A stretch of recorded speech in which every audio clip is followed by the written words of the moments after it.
네, 시청자 여러분 안녕하십니까? 마켓 시그널 시작하도록 하겠습니다. 진행을 맡은 최효은, 정보경입니다.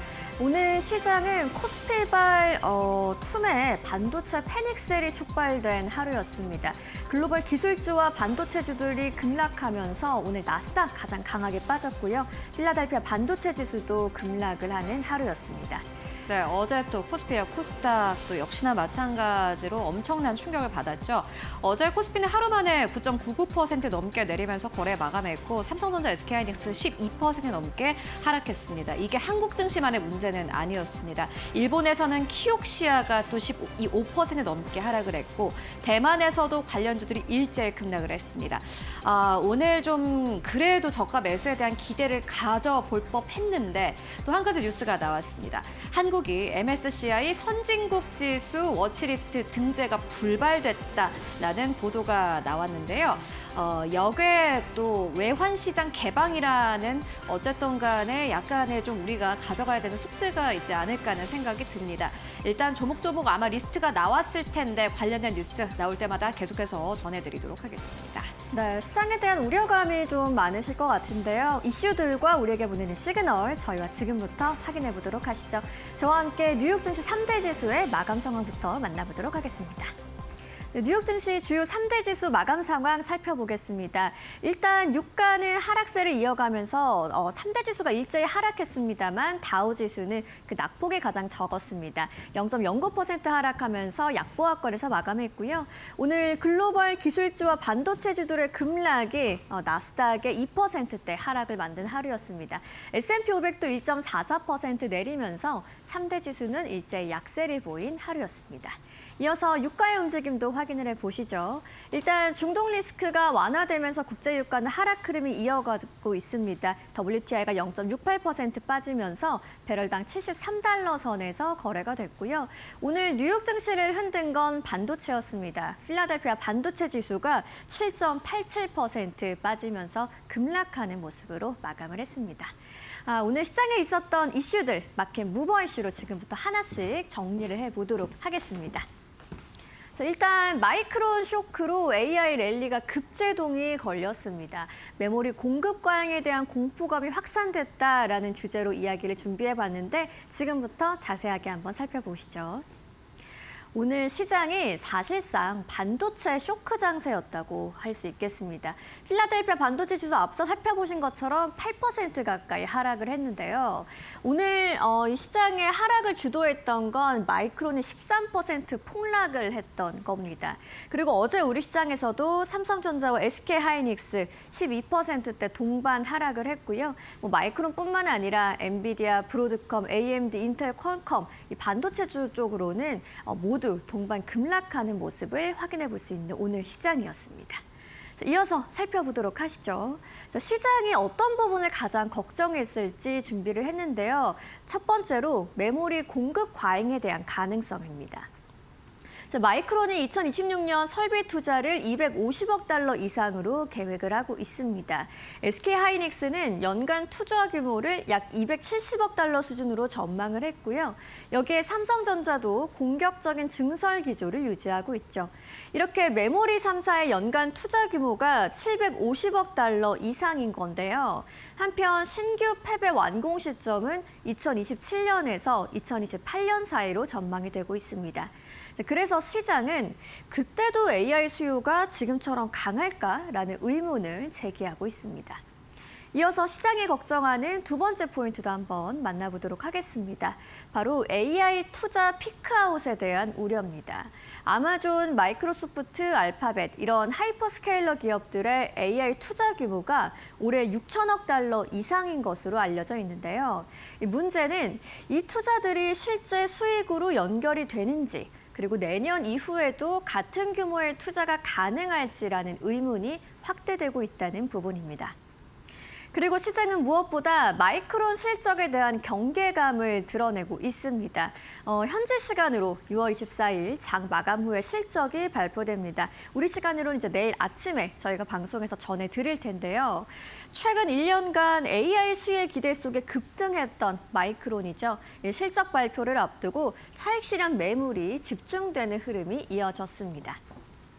자, 시장은 이번 실적 발표와 관련해서 HBM 수요의 증가세, AI 데이터 센터 메모리 수요, 그리고 2027년부터 2028년까지의 공급 전망과 캐펙스 계획, 그리고 경영진의 가이던스에 관심이 집중되고 있습니다. 이번 실적이 AI 투자 수요의 지속성을 확인하는 핵심 시험대가 될 것으로 보입니다. 자, 이어서 다음 내용도 한번 살펴보도록 하겠습니다. 오늘 시장이 완전히 무너진 건 아니었습니다. 오늘 빅테크 3사, 마이크로소프트와 아마존은 상승으로 마감을 했고 애플은 하락 반전을 하긴 했는데요. AI 반도체에서 빠진 자금이 방어주와 일부 대형주 쪽으로 이동하는 모습이었습니다. 존슨앤존슨과 월마트도 오늘 강세를 보였죠.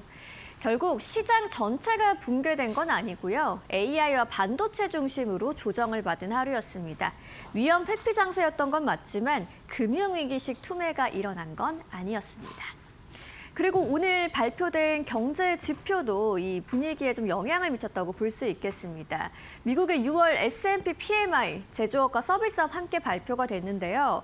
제조업은 55.7, 서비스업은 51.3으로 모두 시장의 예상치는 상회했습니다. 그리고 제조업 PMI는 49개월 내 최고 수준이었는데요. 미국의 경기 자체는 여전히 견조하다는 걸 보여주는 결과였습니다. 하지만 시장은 이 경기가 강하다는 부분을 연준의 긴축이 장기화될 가능성 쪽으로 해석을 했습니다. 그래서 오늘 달러가 강세를 보이는 가운데 성장주 쪽으로 부담은 더 커질 수밖에 없었고요. 기술주의 매도 압력이 확대되는 이슈가 됐습니다. 오늘 좀 결론을 내려보도록 하겠습니다. 일단 과거 메모리 사이클과 다른 점이 있다면 변수는 HBM입니다. HBM의 수요가 급증하는 가운데 엔비디아의 루빈 울트라가 본격 출시를 하게 되는데요. 장기 공급 계약과 AI 추론 시장이 확대되는 분위기죠. 결국 시장의 최종적인 질문은 HBM 수요가 2027년, 2028년 공급 증가분까지 흡수할 만큼 강한가라는 질문을 던지고 있습니다. 오늘 반도체 급락은 AI 산업에 대한 붕괴 우려를 나타내는 건 아니고요. AI 투자 기대가 실제 실적으로 검증받는 단계에 진입했다라는 걸 보여주는 장세였습니다. 결국 내일 마이크론의 실적 발표, 단기 반도체 투자 심리를 결정할 핵심 분수령이 될 전망입니다. 자, 시장을 움직인 이슈를 살펴보셨고요. 종목들과 관련한 자세한 이야기 최효은 앵커와 만나보시죠. 네, 마이크론의 주가가 내린 것은 결국에는 어제 한국 증시의 영향 때문이었습니다. 어제 코스피 지수가 10% 가깝게 급락했고 삼성전자, SK하이닉스가 나란히 12% 넘게 급락세를 보였습니다. 카운터 포인트 리서치 한 가지 또 투자 의견이 나왔는데 2028년부터 공급이 초과되는 것이 아니냐라는 우려가 나왔습니다. 이에 따라서 한국 증시가 먼저 움직였고 그다음에 미국 증시가 움직였습니다. 이전과는 좀 달라진 점이 아닐까 하는 생각이 드는데요. 이전까지만 하더라도 사실은 나스닥이 먼저 내리고 미국 증시가 먼저 내리고 그 영향을 한국 증시가 그대로 가져갔는데 이번엔 달랐습니다. 메모리 3사 가운데 삼성전자, SK하이닉스가 한국에 포함되어 있기 때문에 한국이 먼저 내리고 그다음에 마이크론이 내리면서 전반적으로 미국 증시가 내리는 그러한 장세가 연출되고 있습니다. 확실히 좀 시장의 색깔 분위기가 달라졌다라는 생각이 드는데요. 일단 관련 종목들의 흐름부터 바로 만나보도록 하겠습니다. 보시다시피 반도체는 전반적으로 이렇게 하락세로 거래 마감했습니다. AMD 5.7%대 하락세 나왔고요. 인텔도 6%대 하락세 나왔습니다. 그리고 엔비디아 4%대 하락세, 브로드컴 3%대 하락세, 마이크론 테크놀로지 13% 이상 하락하면서 거래 마감했습니다. 마이크론 테크놀로지의 주가 변동폭은 굉장히 큰데요. 다만 이렇게 두 자릿수 이상의 급락이 나오고 장중한때 15% 이상 급락한 것은 지난 6월 5일 이후로 최대 낙폭이었다고 합니다. 그만큼 간밤 증시의 변동성이 꽤 컸다 이렇게 보시면 될 것 같고요. 이렇게 반도체 쪽만 내린 것이 아니라 보시다시피 컴퓨터 하드웨어 쪽도 전반적으로 하락했습니다. 샌디스크 보시다시피 13% 이상 하락하면서 거래 마감한 모습 함께 확인하실 수 있습니다. 다만 양자 컴퓨팅주는 전반적으로 상승 탄력을 보였는데요. IBM 같은 경우에도 역시나 마찬가지로 양자 컴퓨팅주들의 상승과 함께 상승 탄력을 보였고요. 그리고 JP모건이 IBM의 비중을 확대하라라는 투자 의견을 제시하면서 역시나 마찬가지 주가가 상승 탄력을 보이는 그러한 흐름을 보여줬습니다. 그리고 M7 기업들 가운데서는 마이크로소프트가 1.8%대 상승, 이게 상승이라고 사실 보기 힘들죠. 왜냐하면 어제 내렸기 때문입니다. 아마존도 역시나 마찬가지로 0.57%의 상승 탄력을 보이긴 했지만은 어제 하락이 나왔기 때문에 사실은 약간의 저가 매수 이런 게 들어왔다 이렇게 보시면 될 것 같습니다. 그러니까 약간 키 맞추기가 좀 일어나고 있는 그러한 이 현상이다라고 보시면 될 것 같고요. 알파벳도 1%대 하락세, 추가 하락세 나왔습니다. 메타가 약보합 수준에서 거래 마감했고요. 그리고 미국 증시의 좀 특징이라고 할 수 있는 게 이게 전반적으로 다 하락한 것이 아닙니다. 두 개를 좀 나눠보면요. 여기까지는 빨간불입니다. 전반적으로 하락을 했죠. 그런데 여기서부터 약간 좀 색깔이 달라집니다. 초록불입니다. 방어주 쪽, 소비재 쪽, 그리고 금융주까지 일제히 상승을 보인 게 또 미국 증시의 특징이 아닐까 하는 생각이 드는데요. 말 그대로 순환매입니다. 반도체 쪽 그리고 AI 쪽은 워낙 급하게 올라왔기 때문에 하락폭도 큰 반면에 다른 쪽으로 조금 자금이 들어간다라는 부분은 굉장히 긍정적입니다. JP모건 보시다시피 1%대 가깝게 상승 흐름 나왔고요. 그리고 미국에서 통신 3사입니다. T모바일, 버라이전 이러한 기업들이 다시 한번 3%대 상승 나온 것도 특징이라고 할 수 있겠습니다. 월마트도 1.9%대 상승세. 그리고 보시다시피 우주 방산 쪽도 전반적으로 상승 탄력을 보이면서 거래 마감했습니다.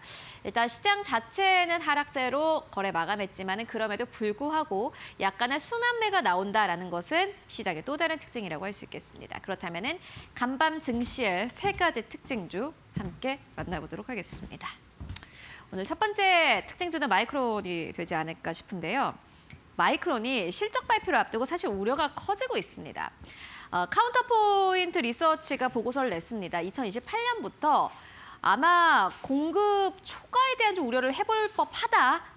라는 뉘앙스의 투자 의견을 제시했습니다. 그런데 이게 무조건 2028년부터 공급 초과가 온다라는 것도 아니었고요. 이 이야기가 이전부터 나왔던 이야기인데 마이크론 테크놀로지의 실적 발표를 앞두고 있었기 때문에 조금 더 부각이 됐던 것 같습니다. 그리고 무엇보다 어제 한국 증시에서 삼성전자, SK 하이닉스가 내린 것도 영향이 있었고 키옥시아가 일본 증시에서 15% 이상 하락한 점, 그리고 대만 안에서도 AI 반도체가 전반적으로 하락세가 나왔고 대장주들이 대만 증시에서 또 하한가를 가면서 이 미국 증시에서도 역시나 마찬가지로 세미컨덕터 칩 쪽으로 조금 더 하락폭이 크게 나왔다라고 보시면 될 것 같습니다. 다만 여전히 대부분의 투자 은행들은 마이크론이 긍정적인 실적을 발표를 할 거고 이번 실적 발표를 통해서 오히려 메모리의 슈퍼사이클 다시 한번 확인하는 계기가 될 거다라는 투자 의견이 전체적인 컨센서스입니다.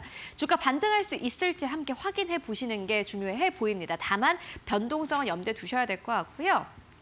두 번째로는 양자 컴퓨팅주입니다. 인플렉션인데요. 트럼프 대통령이 양자 컴퓨터를 2028년까지 배치하라라고 이야기를 했습니다. 이에 따라서 간밤 증시에서는 양자 컴퓨팅주가 대거 상승 탄력을 보이면서 거래 마감했습니다. 그 가운데서도 두 자릿수의 상승 탄력을 보인 기업이 어떤 것들이 있나 봤더니 인플렉션이 대표적이었습니다. 양자 컴퓨팅주 오늘 한국 증시에서도 역시나 마찬가지로 잘 살펴보셔야 될 것 같다라는 생각이 들고요. 세 번째로는 월마트입니다. 월마트가 조용히 계속해서 올라오고 있습니다. 한 외신에서는 월마트에 대해서 이렇게 표현을 하기도 했습니다. AI를 이긴 실제 방어주다라고 표현을 하기도 했는데요. 일단 투자 심리 자체가 좀 개선이 되고 있는 상황이고요. 보시다시피 이렇게 안 좋은 장에서도 주가가 2% 가깝게 상승하면서 거래 마감했습니다. 미국 증시는 그래도 순환매 돌면서 골고루 잘 올라가고 있습니다. 이런 시장 어떻게 정리해 볼 수 있을까요? 정리해 보고 가도록 하겠습니다. 저희가 오늘은 좀 두 개를 가지고 왔는데요. 먼저 첫 번째로는 배런스지의 기사에서 가지고 왔습니다. 배런스지가 반도체주가 폭락했다라는 제목의 기사를 내면서 마지막 줄을 이렇게 마무리를 했습니다. 마음 단단히 먹으십시오. 라면서 이 기사를 이렇게 마무리를 했는데요. 그만큼 변동성이 커질 수 있다라고 표현을 한 겁니다. 이것보다 더 변동성이 커질 수 있다라고 내다본 거고요. 다만 모건 스탠리는 이렇게 이야기를 합니다. 간밤 조정에 대해서 오히려 시장에는 건강한 조정이라고 생각한다. 라고 이야기를 합니다. 한 번 조정이 나와야지 또 다음에 갈 수 있기 때문입니다. AA 내러티브가 여전히 훼손되지 않았습니다. 다만 시장이 급하게 올라온 점을 생각한다면 급하게 떨어질 수 있다는 점도 늘 염두에 두시면서 시장 대응하시면 좋을 것 같습니다. 네, 지금까지 현지 시간 화요일 시장 함께 정리해보고 왔습니다.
월가에서 보내는 시그널을 알아보는 시간입니다. 월가 시그널 오늘도 신일섭 위원님과 함께합니다. 안녕하세요.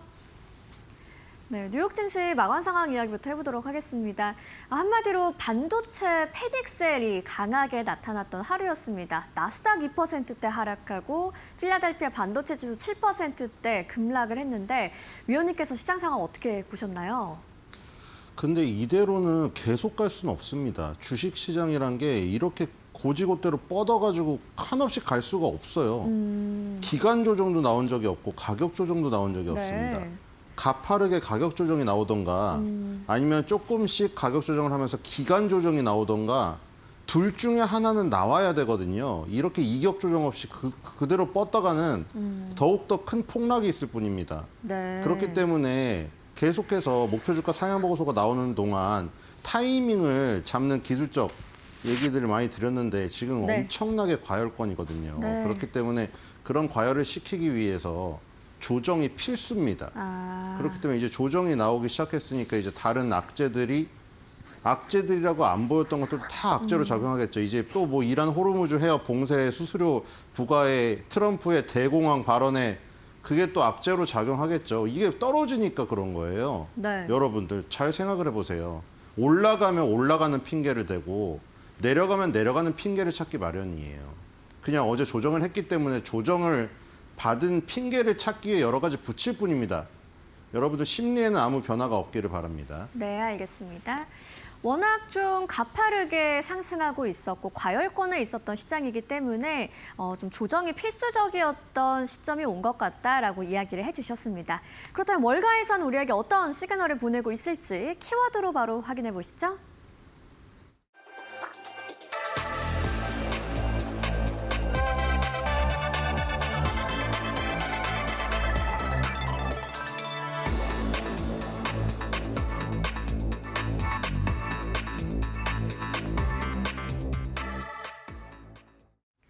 마이크론 실적 발표를 하루 앞두고 있습니다. 오늘 시장의 주인공은 마이크론이었던 것 같은데요. 13%대 급락이 나왔습니다. 실적 발표를 앞두고 시장에 좀 매도세가 강하게 나왔는데 과연 AI 버블 논란을 잠재울 수 있을지 오늘의 첫 번째 키워드로 이야기를 해보도록 하겠습니다. 마이크론과 샌디스크 함께 급락을 했죠. 네, 뭐 인텔과 AMD도 그동안 상승을 했지만 인텔, AMD는 CPU, GPU를 만드는 업체이기 때문에 엔비디아의 어떤 대체제로서 혹은 낙수 효과가 떨어지는 업체로서 오른 것이고 샌디스크랑 마이크론 테크놀로지는 아예 그 헤게모니를 바꿔버린 거잖아요. 네. 엔비디아의 GPU나 CPU 이런 것들이 중심이 아니라 그런 두뇌들이나 팔다리가 있어도 심장이 있어도 저장 장치가 부족해서 지금 더 이상 인공지능 신의 발전이 지금 저해되는 그런 상황 때문에 저 두 개가 주역으로 떠오른 거기 때문에 그 두 개의 급락이 의미하는 상징적인 의미가 엄청나게 큰 거죠. 네. 인텔과 AMD의 하락률보다 샌디스크와 마이크론 테크놀로지의 하락률이 2배가 넘었습니다. 그렇기 때문에 저장 장치가 일반적인 경기 순환 사이클을 벗어나서 이제 뭐 GPU 혹은 CPU처럼 굉장히 안정적인 어떤 사이클을 갖게 되었다. 뭐 이런 얘기가 나오자마자 일단 급락을 했습니다. 자, 그래서 샌디스크 같은 경우에는 저렇게 스토리지 솔루션이나 데이터 저장 장치를 만들죠. 그 다음에 마이크론 테크놀로지는 저기 나와 있다시피 D램, 낸드 플래시, 그다음에 D램을 수직으로 쌓은 HBM을 만들죠. 근데 이제 여기서 저장 장치가 워낙에 부족하다 보니까 샌디스크에 낸드 플래시까지 땡겨오는 사태가 발생하다 보니 저 두 개가 급등을 했었죠. 급등을 한 만큼 급락을 맞았습니다. 네. 그리고 샌디스크라 마이크론 테크놀로지가 역시 메모리 반도체의 대명사기 때문에 메모리 반도체를 종목으로 갖고 있는 우리나라에도 타격이 있을 수밖에 없겠습니다. 네, 결국 이제 좀 흐름을 살펴보면 이 밑에 부분에 좀 정리가 돼 있는 것 같습니다. 이 부분을 한번 쭉 짚어보면서 실적 개선 이야기까지 한번 해보도록 하죠. 네, 뭐 실적이 어닝 서프라이즈가 나올지 뭐 어닝 쇼크가 나올 것 같지는 않은데 지금 이제 눈높이가 워낙에 높아져 있는 상태이기 네네. 때문에 웬만한 어닝 서프라이즈로는 이 지금 일단 조정을 한 번에 되돌리기는 어렵지 않을까 이런 생각이 듭니다. 자, AI 수요가 지속되고 데이터 센터 투자가 가속화되고 그래서 메모리 및 스토리지 수요가 증가했죠. 그래서 이제 낸드 플래시라는 것은 원래 지금 저기 데이터 저장 장치라고 부르듯이 우리가 휴대용으로 들고 다니는 그런 저장 장치에 주로 쓰이던 게 샌디스크의 어떤 제품들이었는데 그게 이제 데이터 센터에까지 필요를 하면서 급등을 했던 겁니다. 근데 이제 그런 부분이 일단 이 기술적인 부분 때문에 급락을 해서 실적 발표가 애매모호하게 나와버리면 이제 추가 급락이 있을 수도 있고 거기다가 이제 또 하필이면은 시장 마감 후에 나와요. 그래서 시장 마감 후에 나오기 때문에 변동성이 시장 후에 더 극대화될 가능성이 있습니다. 자, 그래서 이 실적 발표가 일단은 기술적인 반등의 세기를 어떤 가늠하는 가늠자가 될 것 같네요. 완전히 어닝 서프라이즈가 나오면 그래도 어느 정도 방어를 할 테고 아니고 애매모호하게 서프라이즈가 나와도 애매모호하게 나온다거나 아니면 경영진이 실적 발표가 애매모호해서 가이던스를 약간 낮춰 잡는다던가 이렇게 돼버리면은 추가 하락이 있을 것이다. 근데 그 추가 하락이 아까 얘기 드린 대로 필수 불가결해요. 여기서 만약에 마이크론이 다시 가려면 지금 적어도 기간 조정 내지는 가격 조정이 있어야 된다. 이런 그 생각이 듭니다. 지금 SK 하이닉스 423만 원인가요? 목표 주가 나왔죠. 마이크론 테크놀로지 1650달러 나왔죠. 그거 나오자마자 며칠 만에 급락하죠. 제가 이런 얘기 많이 드리지 않았습니까? 네. 목표 주가 상향 보고서 나왔는데 기술적으로 급락하면 누구 욕할 거라고 했죠. 분명히 이런 상황이 벌어질 거라고 얘기를 했죠. 그렇기 때문에 그런 기본적인 내용과 기술적인 타이밍의 어떤 괴리에서 오는 그런 부분들을 잘 이해를 하면서 심리를 다스리셔야 됩니다. 네. 결국 이제 핵심은 우리 시간으로 내일 있을 마이크론의 실적 발표가 되겠습니다. 마이크론의 실적에 대한 시장의 기대감은 이미 상당히 올라와 있지만 어떻게 실적이 나오느냐에 따라서 샌디스크까지도 같이 영향을 받을 텐데요. 올해 상당한 상승 랠리를 펼쳤던 마이크론이죠. 주가 흐름 어땠는지 차트를 통해서 조금 더 자세하게 살펴볼까요? 네, 어제 하루 13%면은 많은 것으로 보이지만 오른 폭에 비하면은 별로 솔직히 티가 안 납니다. 아직까지는. 추세가 훼손된 것도 없고요. 지금 오늘 올라오는 걸 보면은 뭐 그런 것도 뭐 말할 수는 있습니다. 이렇게 그 대표적인 주도주인 경우에 일단 5월 달부터 밑에서 보면은 5번에 걸쳐 상승했잖아요. 1번, 2번, 3번, 4번, 5번. 그렇죠? 상승 3회 하락이거든요. 상승, 상승, 그쵸? 상승이 여기 3번 있고 중간에 조정이 2개 있잖아요. 보통 이런 정도로 한 번 나오면 한 번 쉬게 마련이거든요. 그리고 지금 사실 중요한 부분은 안 깨졌습니다. 지금 $1,050 이 부분이 안 깨졌죠. 여기에 지금 갭상승한 부분. 네. 여기가 아직 안 깨졌습니다. 만약에 실적 발표가 어그러지면 이 밑으로 내려가면은 조금 더 조정이 나올 수는 있겠죠. 근데 지금 5월 달부터 이어온 상승세 혹은 연초부터 이어온 상승세가 완전 훼손될 것인가. 훼손이 되려면 이 지금 내려온 올라온 이런 모양대로 내려가야 돼요. 적어도 쌍봉 아니면 쓰리봉이 나와야 마무리가 됩니다. 그런 어떤 과도한 조정이 나오지 않았기 때문에 지금 이거는 일단은 건강한 조정의 시초라고 봐야 될 것 같습니다. 네. 자, AI 수요는 견조한 가운데 이제 실적 발표에 대한 시장의 기대감은 상당히 커져 있는 상황이고요. 가이던스도 굉장히 좀 중요하게 시장에 관심을 갖고 보겠습니다. 이 주가의 향방을 확실히 결정하게 될 시장의 판단이 있을 텐데요. 자, 마이크론 얘기하게 되면은 당연히 이제 우리 시장에서는 SK 하이닉스 좀 시그널이 어떻게 나올까 궁금할 텐데 어떻게 보면 좋을까요? 네, 어제 일본 시장도 급락했죠. 그러니까 네. 이거 뭐 또 그거 가지고 아주 대서특필하고 난리 났더라고요, 요즘에. 그 아시죠? 그 보고서. 지금 완전 관심 집중의 보고서 아닙니까? SK 하이닉스가 시총 1위를 탈환하는 상황이 발생될 경우에 역사적인 하락의 어떤 예전의 사례를 들어서 물론 지금 이틀 정도의 흐름으로 보면 맞죠. 그렇죠? 이게 그러면 대세 하락의 출발점이 될 것인가. 그거 하나로만은 판단할 수 없죠. 지금 전 세계적으로 같이 움직이는 흐름이기 때문에 전 세계적인 흐름에서 파악을 해야 될 것 같고 다만 계속 얘기 드린 대로 SK하이닉스 423만 원 목표 주가 엄청나게 높은 거 나오고 나서 바로 이틀 만에 급락을 하니까 이제 또 말이 엄청 많겠죠. 네. 근데 계속 누누이 얘기를 했는데 그 기본적인 어떤 가치라는 거는 예를 들어서 EPS 주당 순이익을 산정한 다음에 거기에 맞는 PER, 거기서 10배를 산정했더라고요. 10배 정도는 받아야 된다. SK하이닉스가 지금 6배 정도 받으니까 10배 정도 상정한 게 423만 원이에요. 근데 그렇다고 10배로 한 그 목표를 하루도 안 쉬고 1분 1초도 안 쉬고 가는 주가는 없습니다. 이 세상에. 그러니까 우리가 서울에서 부산을 갈 수 있는 능력을 갖췄다. 어떤 자동차가. 근데 그 자동차가 그냥 일직선으로 달리는 것은 없어요.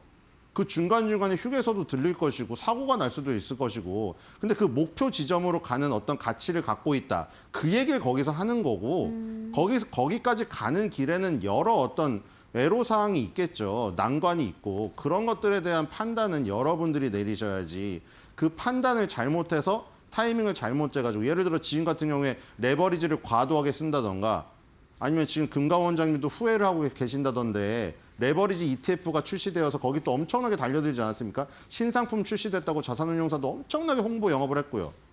그런 변동성에 지금 노출이 심하게 된 경우에는 지금 이런 조정을 버티기 힘들 겁니다. 네. 자, 어제 우리 시장에서 삼성전자와 SK하이닉스 급락을 했습니다. 이 코스피발 투매가 오늘은 이제 반도체 패닉셀을 만들었고 마이크론도 실적 발표를 앞두고 급락을 하긴 했는데요. 그래도 이제 내일 실적 발표 앞두고 있는 마이크론 저희가 또 마켓 시간에서 자세한 이야기 전해드리도록 하겠고요. SK하이닉스로의 시그널도 한번 기대해 보도록 하시죠. 이어서 월가 시그널 두 번째 키워드 바로 만나보겠습니다.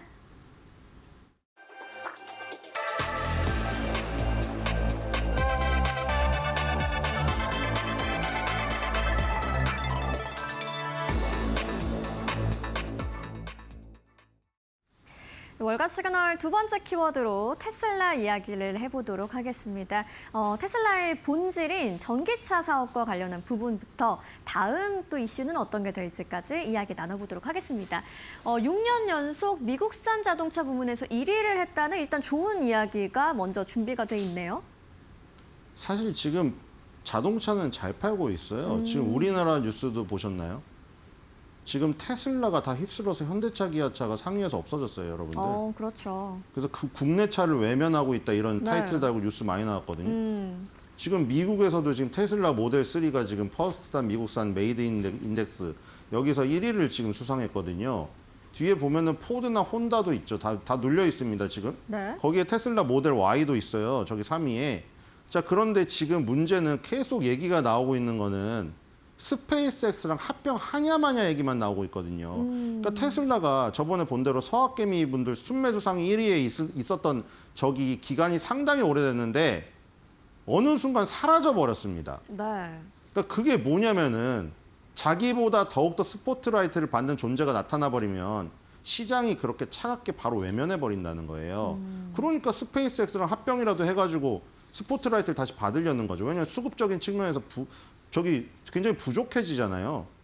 당장 아까 말했듯이 서학개미 분들이 순매수를 그렇게 많이 해주다가 싹 다 빠져나가니까 수급이 빠져나간 거잖아요. 그렇게 되면 기술적인 차트도 무너질 것이고 그런 부분들을 그다음에 또 이제 뭐 그 기본적으로는 옵티머스 로봇이나 이런 것들이 빨리 배급이 안 되고 어제 보신 대로 구글의 웨이모에 비해서 자율주행도 뒤진 것으로 지금 자꾸 나오고 있고 네. 그런 부분들이 계속 나오다 보니까 이런 어떤 그 판매량 계속 기록을 하고 좋게 해도 지금 사람들이 보는 시장이 보는 포커스는 거의가 아닌 거죠. 네. 그러다 보니 좀 안타까운데 어쩔 수 없는 게 테슬라의 본업보다 향후의 가능성 때문에 가치를 엄청 매겨준 거잖아요. 그 가능성을 빨리 현실로 땡겨오지 못하다 보니까 이런 기간에 대한 부분에 이제 루즈해지면서 수급도 빠져나가고 굉장히 악재로 작용하는 거죠. 그리고 거기다가 어제는 또 시장이 급락을 했기 때문에 맞습니다. 뭐 테슬라의 개인기로 어떻게 돌파할 수 있는 부분이 아니었습니다. 뭐 어제 미국에서 상승한 종목들도 있는데 상승한 종목들은 그동안 소외되었던 것들이 상승했어요. 음식료라던가 제약이라던가 이런 것들이 이제 반사적인 이익을 얻었죠. 테슬라는 그런 업종도 아니기 때문에 하락을 피할 수가 없었습니다. 네, 테슬라가 뭐 미국에서도 그렇고 우리나라에서도 그렇고 전기차 판매를 참 잘하고 있는데 말씀하신 것처럼 스페이스X와의 합병이라든지 요즘 여러 가지 다른 이슈들이 더 주목을 받고 있는 상황입니다. 전기차 다음 행보는 어디가 될까라는 이야기를 많이 하고 있는데 보링 컴퍼니와 도심 터널 프로젝트를 확대한다라는 이야기가 있습니다. 저희 다음 화면 통해서 그 이야기도 한번 소개해 주시죠. 네, 이것도 있었잖아요. 앨런 머스크 이거 처음에 얘기했을 때 저 약간 이상한 사람 아니야? 근데 앨런 머스크는 뭐든 이뤄내니까요. 네네. 이때도 이게 말이 되냐, 이게 무슨 미친 짓이다라고 했어요. 근데 지금 계속 하고 있더라고요. 지금 더 보링 컴퍼니라는 또 회사를 통해서 저기 지금 우리 지금 상상해서만 하던 거를 진짜 하죠. 우리 도심 교통 체증 있을 때, 야 이거 지하 파가지고 그냥 고속철처럼 달리면 안 돼? 그거를 진짜 실현을 했어요. 그 테슬라 전용, 테슬라를 가진 사람만 거기 들어갈 수가 있어요. 거기서 정말 고속철처럼 달려버리는 거죠. 그냥 일직선으로. 제가 아까 전에 말했잖아요. 서울에서 부산 가는데 일직선으로 가는 일은 없다. 근데 이건 이 상황에서는 있어요. 일직선으로 그냥 시내를 달려버리는 일이 있습니다. 지금. 자, 그래서 지금 두 번째 터널 작업을 지금 뚫고 있다고 합니다. 자, 그래서 이런 것도 어떤 하나의 또 어떤 모멘텀이 되겠지만 지금 스페이스X라는 어떤 거물이 블랙홀처럼 이슈를 다 빨아들여 버렸죠. 네. 사실 이런 것들 보링 컴퍼니의 어떤 이슈라던가 아니면은 그 앨런 머스크가 하는 여러 가지 다른 사업들이 있잖아요. 옵티머스 로봇이라던가 아까 전에 말씀드린 FSD 이런 것들이 부각이 되고 더 각광을 받을 수 있었는데 하필이면 우주적 존재가 나타나 버렸죠. 네. 네, 정말 뭐 꿈에만 그리던 일들을 하나씩 현실화해 나가려는 일론 머스크의 야심이 느껴지는 부분인데 테슬라가 말씀하신 것처럼 간밤에는 워낙 시장이 좋지 않았기 때문에 함께 좀 급락을 하는 모습은 있었습니다. 최근 주가 흐름은 어땠는지 또 차트를 통해서 이어서 살펴보도록 하죠. 네, 이번 주인가요? 그 캐시우드 방안 했잖아요. 그래서 그 증권사 거기 가가지고 저기도 했는데 인터뷰했죠. 네. 인터뷰도 하고 했는데 거기서도 또 밝혔어요. 2,600달러라고 테슬라 목표 주가 포기 안 했더라고요. 네네네. 5년짜리긴 한데 지금 당장이 아니라 지금 그러면 저기서 6배를 간다는 얘기거든요. 와. 그리고 이제 캐시우드는 지금 비트코인도 다시 부활한다고 얘기를 하고 있거든요. 네. 그러니까 지금 그런 비트코인이나 테슬라 같은 이런 다이나믹한 예전에 그런 모습을 원하셨던 분들은 캐시우드를 추종해서 매수를 하셔도 뭐 자유긴 한데 그래서 제가 봤을 때는 그쵸 캐시우드가 장단점이 좀 많아요. 굉장히 호불호가 많이 갈리고 그런 부분들은 뭐 잘 가리셔서 뭐 캐시우드가 와가지고 얘기한다고 뭐 맹목적으로 하시진 않겠죠. 근데 저는 개인적으로 글쎄요 5년에 2,600달러 뭐 5년을 누가 예상하겠습니다만 지금 상황에서는 사실 그렇게 바라보기에는 좀 어려운 부분이 좀 있지 않을까. 뭐 물론 모릅니다. 1년, 2년도 모르는데 5년일을 어떻게 알겠어요. 근데 지금 상황은 좀 어려워 보입니다. 일단은 지금 조정을 받고 있지만 사실 올라간 폭도 없기 때문에 타격도 그렇게 안 심해요. 마이크론 테크놀로지 샌디스크는 하락하니까 엄청 심적인 타격도 있는 것처럼 보이잖아요. 아예 올라간 게 없으니까 기대도 없기 때문에 하락해도 큰 어떤 데미지는 없습니다, 솔직히. 여기서 지금 계속 지지가 되고 있거든요. 이 380달러가 중요한 부분이에요.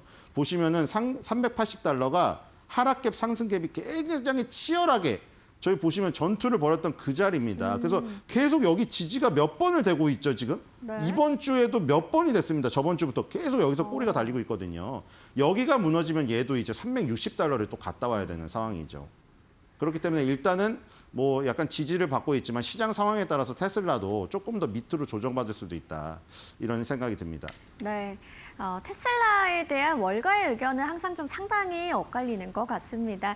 일단 전기차 그 다음 승부수를 계속해서 던지고 있는 테슬라고요. 저희가 계속해서 테슬라에 관련된 이야기는 자세하게 전해드리도록 하겠습니다. 오늘 말씀 여기까지 듣도록 하겠습니다. 오늘도 신일섭 위원님과 함께했습니다. 고맙습니다.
네, 머스트노 5입니다. 개장 전에 알아야 할 5가지 뉴스 함께 짚고 가도록 하겠습니다.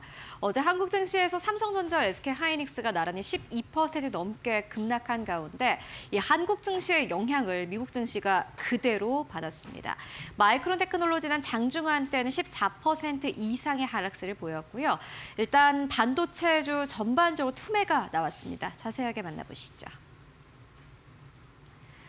메모리 반도체 업체 마이크론이 13% 급락한 가운데 SK하이닉스와 삼성전자도 12% 넘게 하락하며 글로벌 반도체주 전반의 매도세가 확산됐습니다. 코스피는 전날 9.99% 급락 마감했고요. 미국에서도 나스닥 100 지수가 장중에 3% 넘게 밀리는 등 기술주 약세가 이어졌습니다. 마이크론과 SK하이닉스, 삼성전자는 AI 데이터 센터 투자 확대에 따른 메모리 수요 기대감으로 올해 각각 273%, 292%, 159% 상승한 대표 수혜주들입니다. 시장에서는 2027년 이후 메모리 공급 증가로 가격이 약세를 보일 수 있다는 전망이 투자 심리를 위축시킨 것으로 보고 있습니다. 미즈호증권의 다니엘 오리건 애널리스트는 카운터포인트 리서치의 보고서 메모리 가격 전망을 인용하며 2027년 하반기 공급 증가로 메모리 가격이 급격히 조정될 가능성이 있다는 점이 투자 심리를 위축시켰다고 분석했습니다. 그는 이번 하락의 결정적 원인은 아니지만 투자 심리에 부정적인 영향을 준 것은 사실이라고 평가했습니다. 네, 마이크론 실적 발표를 하루 앞두고 나타난 투매였습니다. 일단은 마이크론이 어떤 실적을 발표하고 투자 심리가 어떻게 변하는지 함께 확인해 보실 필요가 있을 것 같습니다. 네, 이어서 두 번째 뉴스입니다. 이렇게 반도체주는 전반적으로 하락이 나왔지만요. 양자 컴퓨팅주는 날아올랐습니다. 두 자릿수의 상승률을 보인 기업도 있었는데요. 트럼프 대통령 입에서 직접 양자 컴퓨터라는 단어가 나왔기 때문입니다. 어떠한 발언을 내놓았을까요? 함께 만나보시죠. 도널드 트럼프 미국 대통령이 양자 컴퓨팅 상용화를 앞당기고 보안 위협에 대응하기 위한 행정명령 2건에 서명했습니다. CNBC에 따르면 트럼프 대통령은 연방기관과 민간기업, 학계가 협력해 오는 2028년까지 과학 연구용 양자 컴퓨터를 배치하도록 지시했습니다. 또 상무부와 국방부에는 향후 5년 안에 GPS를 대체할 수 있는 양자 센서 개발과 배치를 추진하라고 명령했습니다. 양자 센서는 전쟁 상황에서 GPS 교란을 받지 않고 위치를 파악할 수 있어 차세대 군사 기술로 주목받고 있습니다. 트럼프 대통령은 별도 행정명령을 통해 기존 암호 체계를 무력화할 수 있는 양자 컴퓨터 시대에 대비해 2031년까지 정부와 민간 부문의 보안 체계를 강화하라고 지시했습니다. 그는 또 미국이 양자 컴퓨팅 분야에서 가진 선도적 지위에 전례 없는 수준의 투자를 할 것이라고 강조했습니다. 네, 미국은 계속해서 양자 컴퓨터에 투자를 확대하고 있습니다. 관련 종목들의 흐름 함께 확인해 보실 필요가 있을 것 같고요. 이어서 세 번째 뉴스로 옮겨가 보도록 하겠습니다. 이번에는 테슬라입니다. 테슬라의 FSD 기능을 두고 여러 가지 노이즈가 나오고 있습니다. 테슬라의 FSD 안전성 논란이 재점화된 가운데 테슬라는 반박을 했습니다. 운전자 과실이다. 라고 반박을 했는데요. 어떻게 반박했을까요? 함께 만나보시죠. 텍사스에서 발생한 사망 사고를 계기로 테슬라의 자율주행 보조 시스템 안전성을 둘러싼 논란이 다시 불거졌습니다. 사고 운전자는 충돌 당시 오토파일럿 또는 FSD가 작동 중이었다고 주장했지만 테슬라는 운전자가 직접 가속 페달을 끝까지 밟아 자율주행 기능을 무력화했다고 반박했습니다.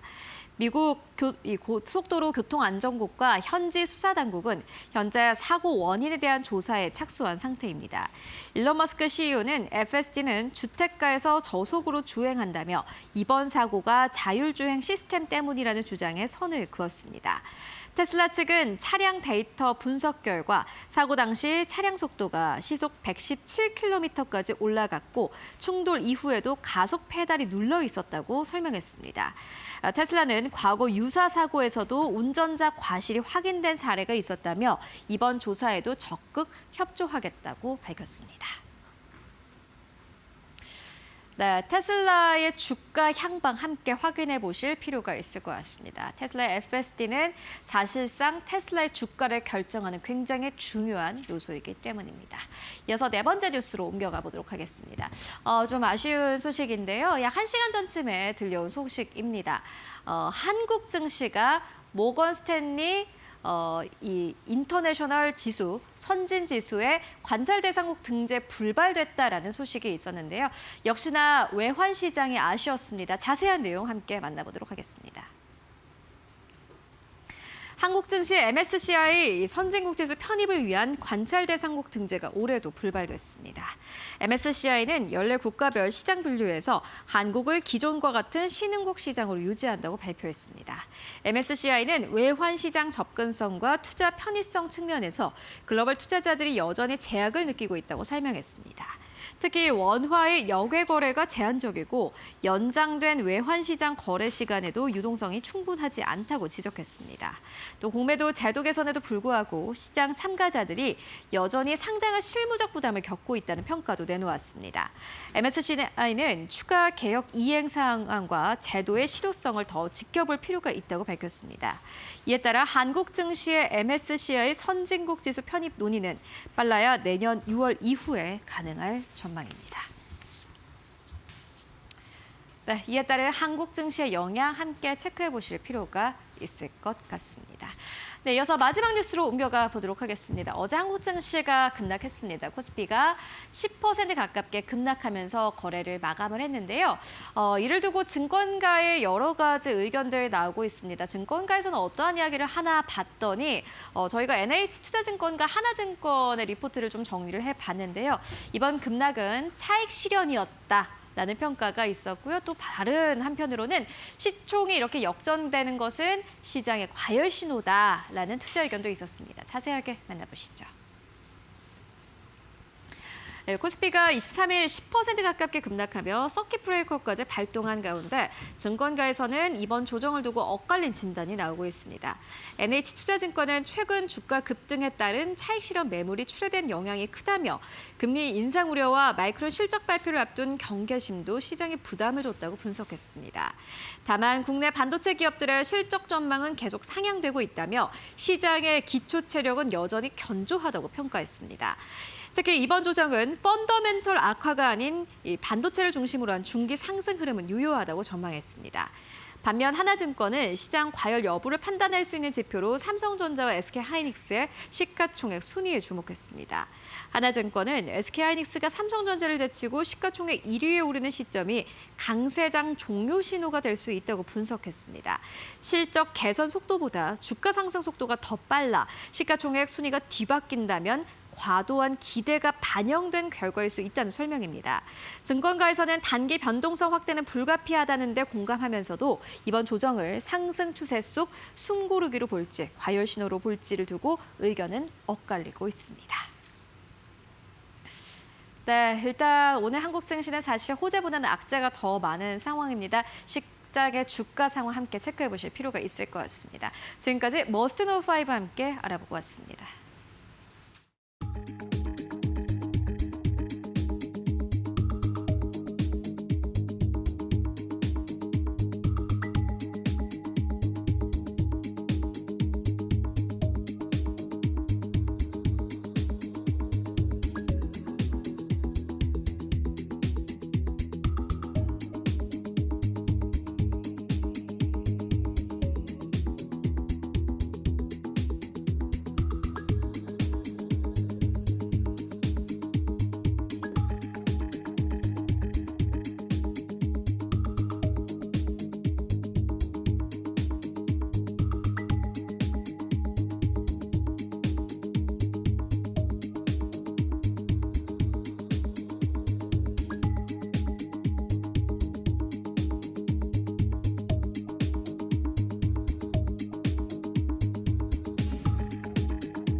네, 히든글로벌로 이어가 보도록 하겠습니다. 아마 많은 분들이 좀 걱정이 있으실 것 같습니다. 삼성전자, SK하이닉스를 또 포모로 사신 분들도 많을 테고 사실 투자 의견 매수가 나오고 있는 데가 더 많기 때문에 아마 어제 시장에서 또 사셨던 분들도 있을 것 같은데 지금 시장 상황에서 이 반도체주들 어떻게 보면 좋을지 그리고 시장 상황 어떻게 보면 좋을지 오늘 히든글로벌에서 함께 이야기 나눠보도록 하겠습니다.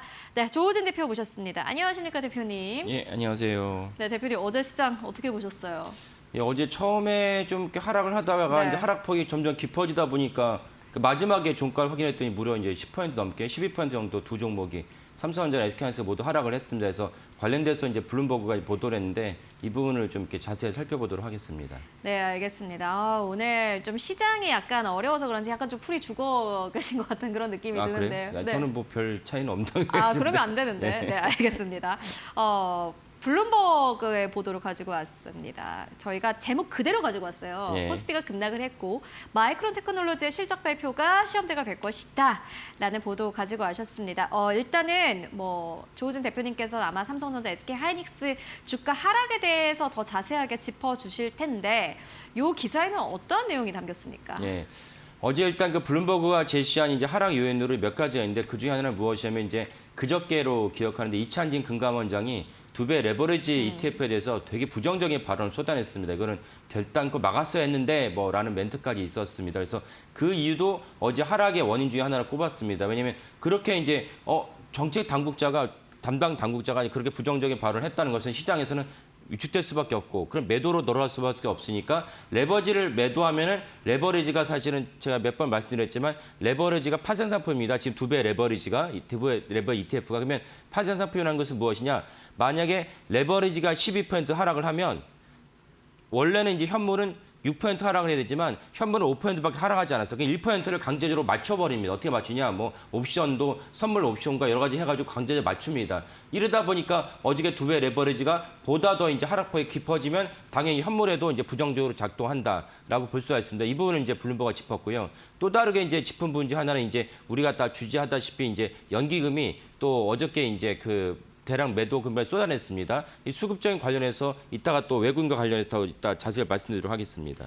알겠습니다. 어제 하락의 이유는 사실 좀 복합적이지 않았나는 생각이 듭니다. 시장은 늘 어렵잖아요. 이게 하락의 이유를 명확하게 알면 참 좋을 텐데 그 명확한 이유가 없는 게 진짜 문제고 그래서 사실은 주가가 또 상승하기도 합니다. 오늘은 하락의 이유를 좀 짚어볼 텐데 첫 번째 키워드 바로 열어보도록 하겠습니다. 오늘의 첫 번째 키워드는 왜 하락했나입니다. 사실 오늘은 이 시간에 이것만 생각해도 시간이 굉장히 모자랄 것 같아요. 하지만 그럼에도 좀 컴팩트하게 가보도록 하겠습니다.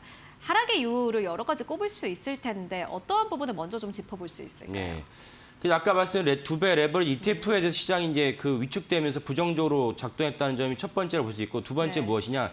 제가 거듭 말씀드리지만 이제 개인들은 더 이상 이제 개인 신용으로 이제 SK하이닉스, 삼성전자 사시면 안 됩니다. 왜 안 되냐? 이 2배 레버리지 ETF가 만약에 현물에서 5% 하락했는데 2배 레버리지 ETF가 현물에서 11%, 12% 하락을 해버리면은 그럼 남은 2%의 간걸 갖다가 강제로 이제 역할하면서 현물을 갖다 청산을 시켜버립니다. 이러다 보니까 개인들이 원래 자신들이 이제 신용으로 이제 매수를 했어요. 신용을 매수하면 이제 거기도 이제 하한선 마진콜이 걸리지 않습니까? 증권사마다 다르긴 하지만 보통 130%, 140%를 한다면 나는 이 정도로 이제 하락 갖다 견딜 수 있어라고 처음에 매수를 했는데 하락폭이 깊어지다 보면 아까 2배 레버리지 ETF가 사실 하락폭을 키우고 내가 매수한 신용에 대한 그 하한선 마진콜이 130%였다. 그럼 130%가 걸리면서 강제적으로 청산을 해버립니다. 이러다 보니까 두 가지 요인을 갖다 증폭시키면서 어제 하락폭을 키웠다라고 블룸버그가 이제 분석을 했습니다. 어제 근데 이제 보니까는 하락폭이 좀 크게 나왔던 게 한 가지 좀 리포트도 있었어요. 카운터포인트 리서치에서 2028년 되면은 약간 공급이 좀 더 많아지면서 이 칩의 가격이 더 하락할 수 있다. 지금의 상승폭이 갑자기 꺾일 수 있다. 이러한 의견도 나왔고 그게 약간 투자자들의 좀 마음을 흔들지 않았나 하는 생각도 들거든요. 네. 그 부분은 어떻게 생각하세요? 예. 결국 이제 지금까지 이제 주가랑 매출을 견인했던 이제 초과 수요를 갖다가 해소하려면은 당연히 수요보다 공급을 더 많아졌는데 공급을 갖다 키울 수 있는 곳은 어디냐? 마이크론, 삼성전자, 하이닉스가 아니고 중계 창신 반도체, 메모, D램은 그다음에 낸드 플래시는 이제 YMTC인데 두 곳에서 지금 정도 한 2년 정도의 어떤 그 기술적 격차가 있는 이 로드를 갖다가 두 기업이 만약에 해소한다면 이게 공급을 갖다가 그 더 늘릴 수 있어서 추가 수요를 해소할 수 있겠죠. 근데 제가 그 부분도 그 말씀드렸지만은 R&D가 그렇게 쉬운 게 아니다. 그러니까 2년이라는 간격이 있는데 이들 열심히 한다고 해서 2년이라는 간격을 갖다가 뒤집기는 쉽지 않다. 그때 가보자는 것입니다. 그러니까 쉽지 않기 때문에 CXMT에서 창신반도체 어떻게 했습니까? 삼성전자 임원을 갖다 돈으로 매수를 해서 기술을 유출했고 이건 루머가 아닙니다. 재판장에서 확인된 사실이죠. 그 결과로 창신반도체가 한 단계의 그 상승을 갖다가 기술적인 상승을 할 수가 있었습니다. 그렇다면 기술적으로 할 수 있으면 왜 돈으로 매수해서 국제적 망신을 삽니까? 못하기 때문에 한 것이거든요. 그러니까 R&D라는 게 그렇게 쉬운 게 아닙니다. 그러니까 제 생각에는 반반보다 더 낫다. 그러니까 창신반도체가 2년 정도 지났더니 삼성전자, SK하이닉스가 지금 하고 있는 원비, 원시를 갖다가 도달할 수 있다. 가능성도 있다고 봅니다. 하지만 가능성이 없을 확률이 저는 51%. 그 정도로 봅니다. 그러니까 실제로 가봐야 아는 것이고 그거는 사실 리포트는 뭐 그렇게 비중을 둘 필요 없다고 생각합니다. 제가 보기에 더 큰 리포트를 갖다가 어제 그 하락의 더 큰 요인은 주범 중 하나는 무엇이냐.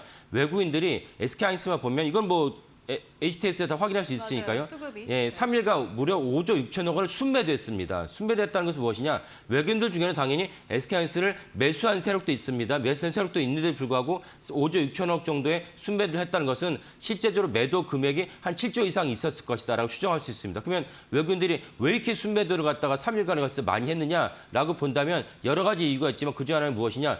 반기가 끝나지 않습니까? 6개월의 반기가 끝나니까 세계적인 구프펀드, 예를 들면 노르웨이 자금, 그다음에 사우디 구프펀드들이 이제는 정산을 한다. 그러니까 정산하는데 어디부터 정산합니까? 수익률이 높은 기업부터, 수익률부터 YTC가 높은 기업부터 정산을 하게 됩니다. 이 때문에 어저께 외국인들이 갖다 3거래일 동안 5조 6천 원 순매도를 했다. 이것이 좀 크게 작동했다 보고 이 와중에 또 국민연금까지 어제 이제 팔았습니다. 어제 국민연금이라고 정확하게 짚을 수는 없지만 어제 연기금이 무려 1,601조 6천 정도, 1조 6천억 원 정도를 매도를 해버렸어요. 연기금이.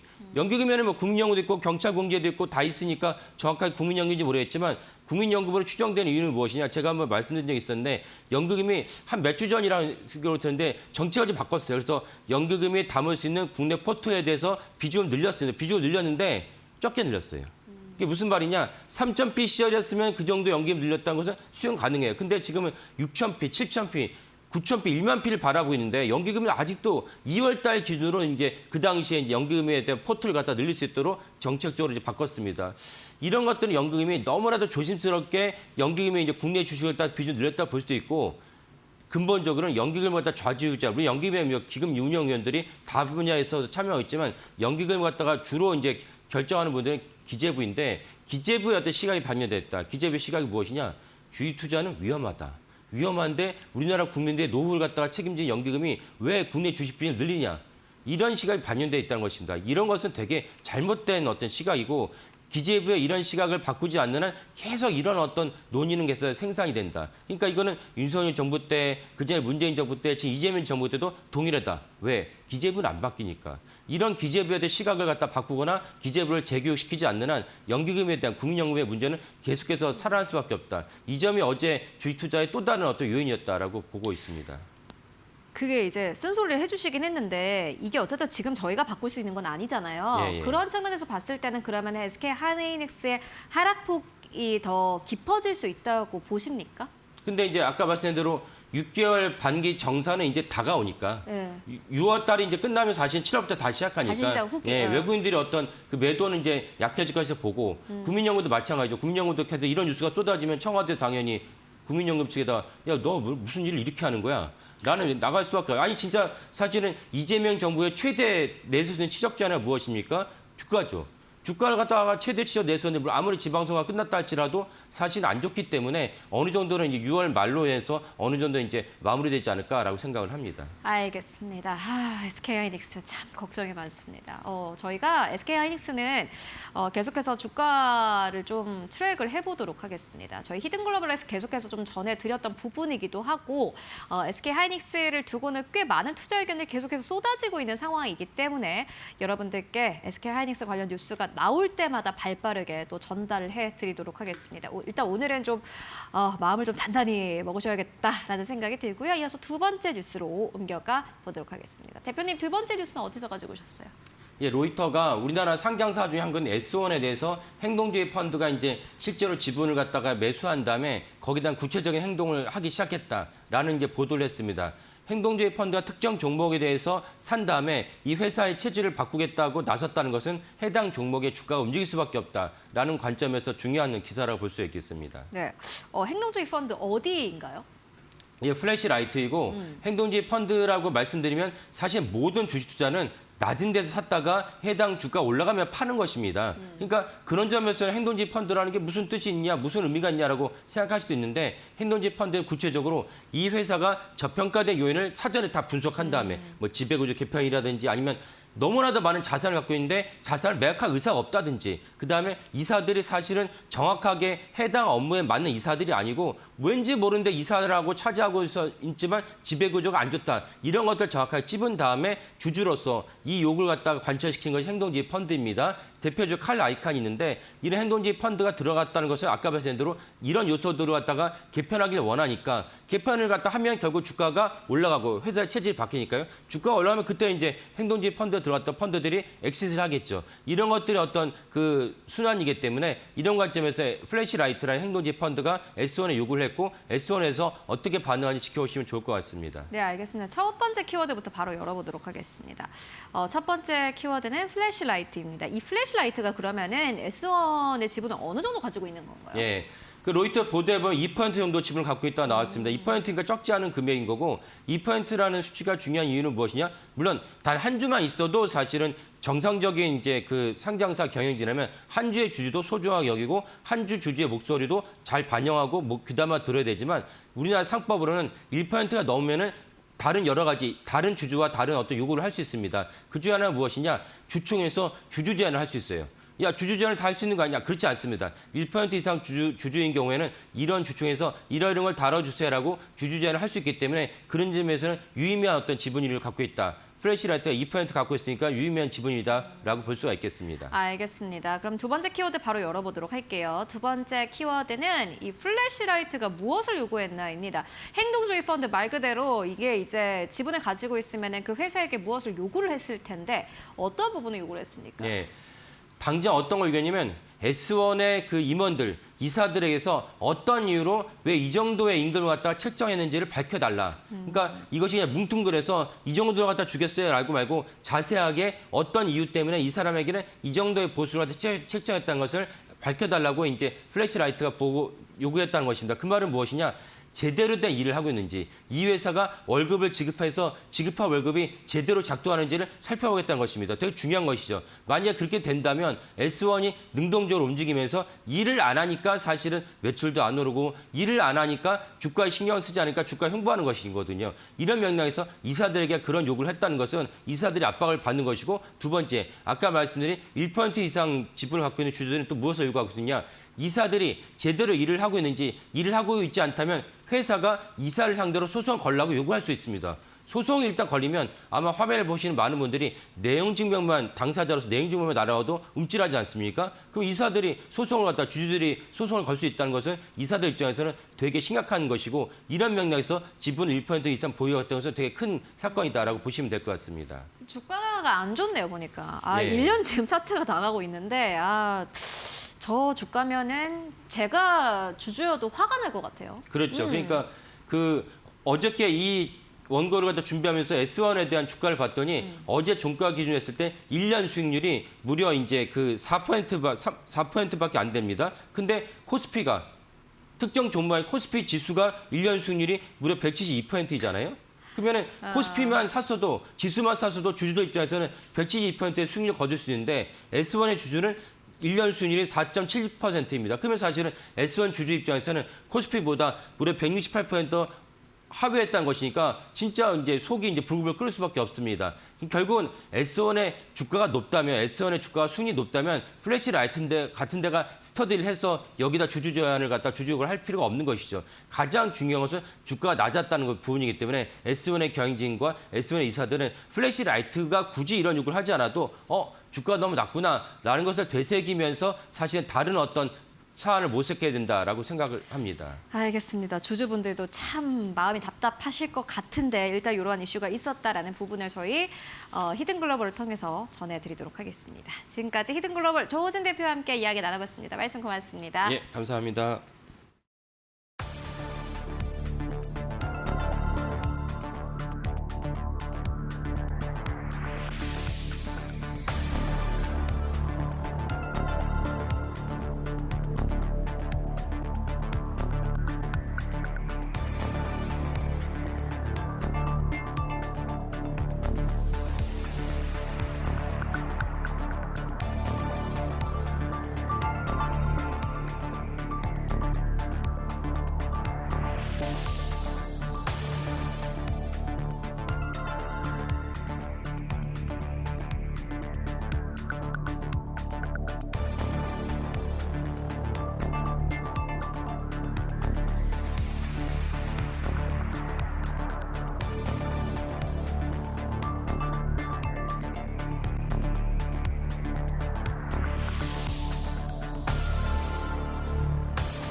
네, 6월 24일 수요일입니다. 자, 오늘 또 이슈 또 세 가지 준비해서 하나하나 좀 풀어보도록 하겠습니다. 첫 번째 연기금 얘기부터 좀 해보겠습니다.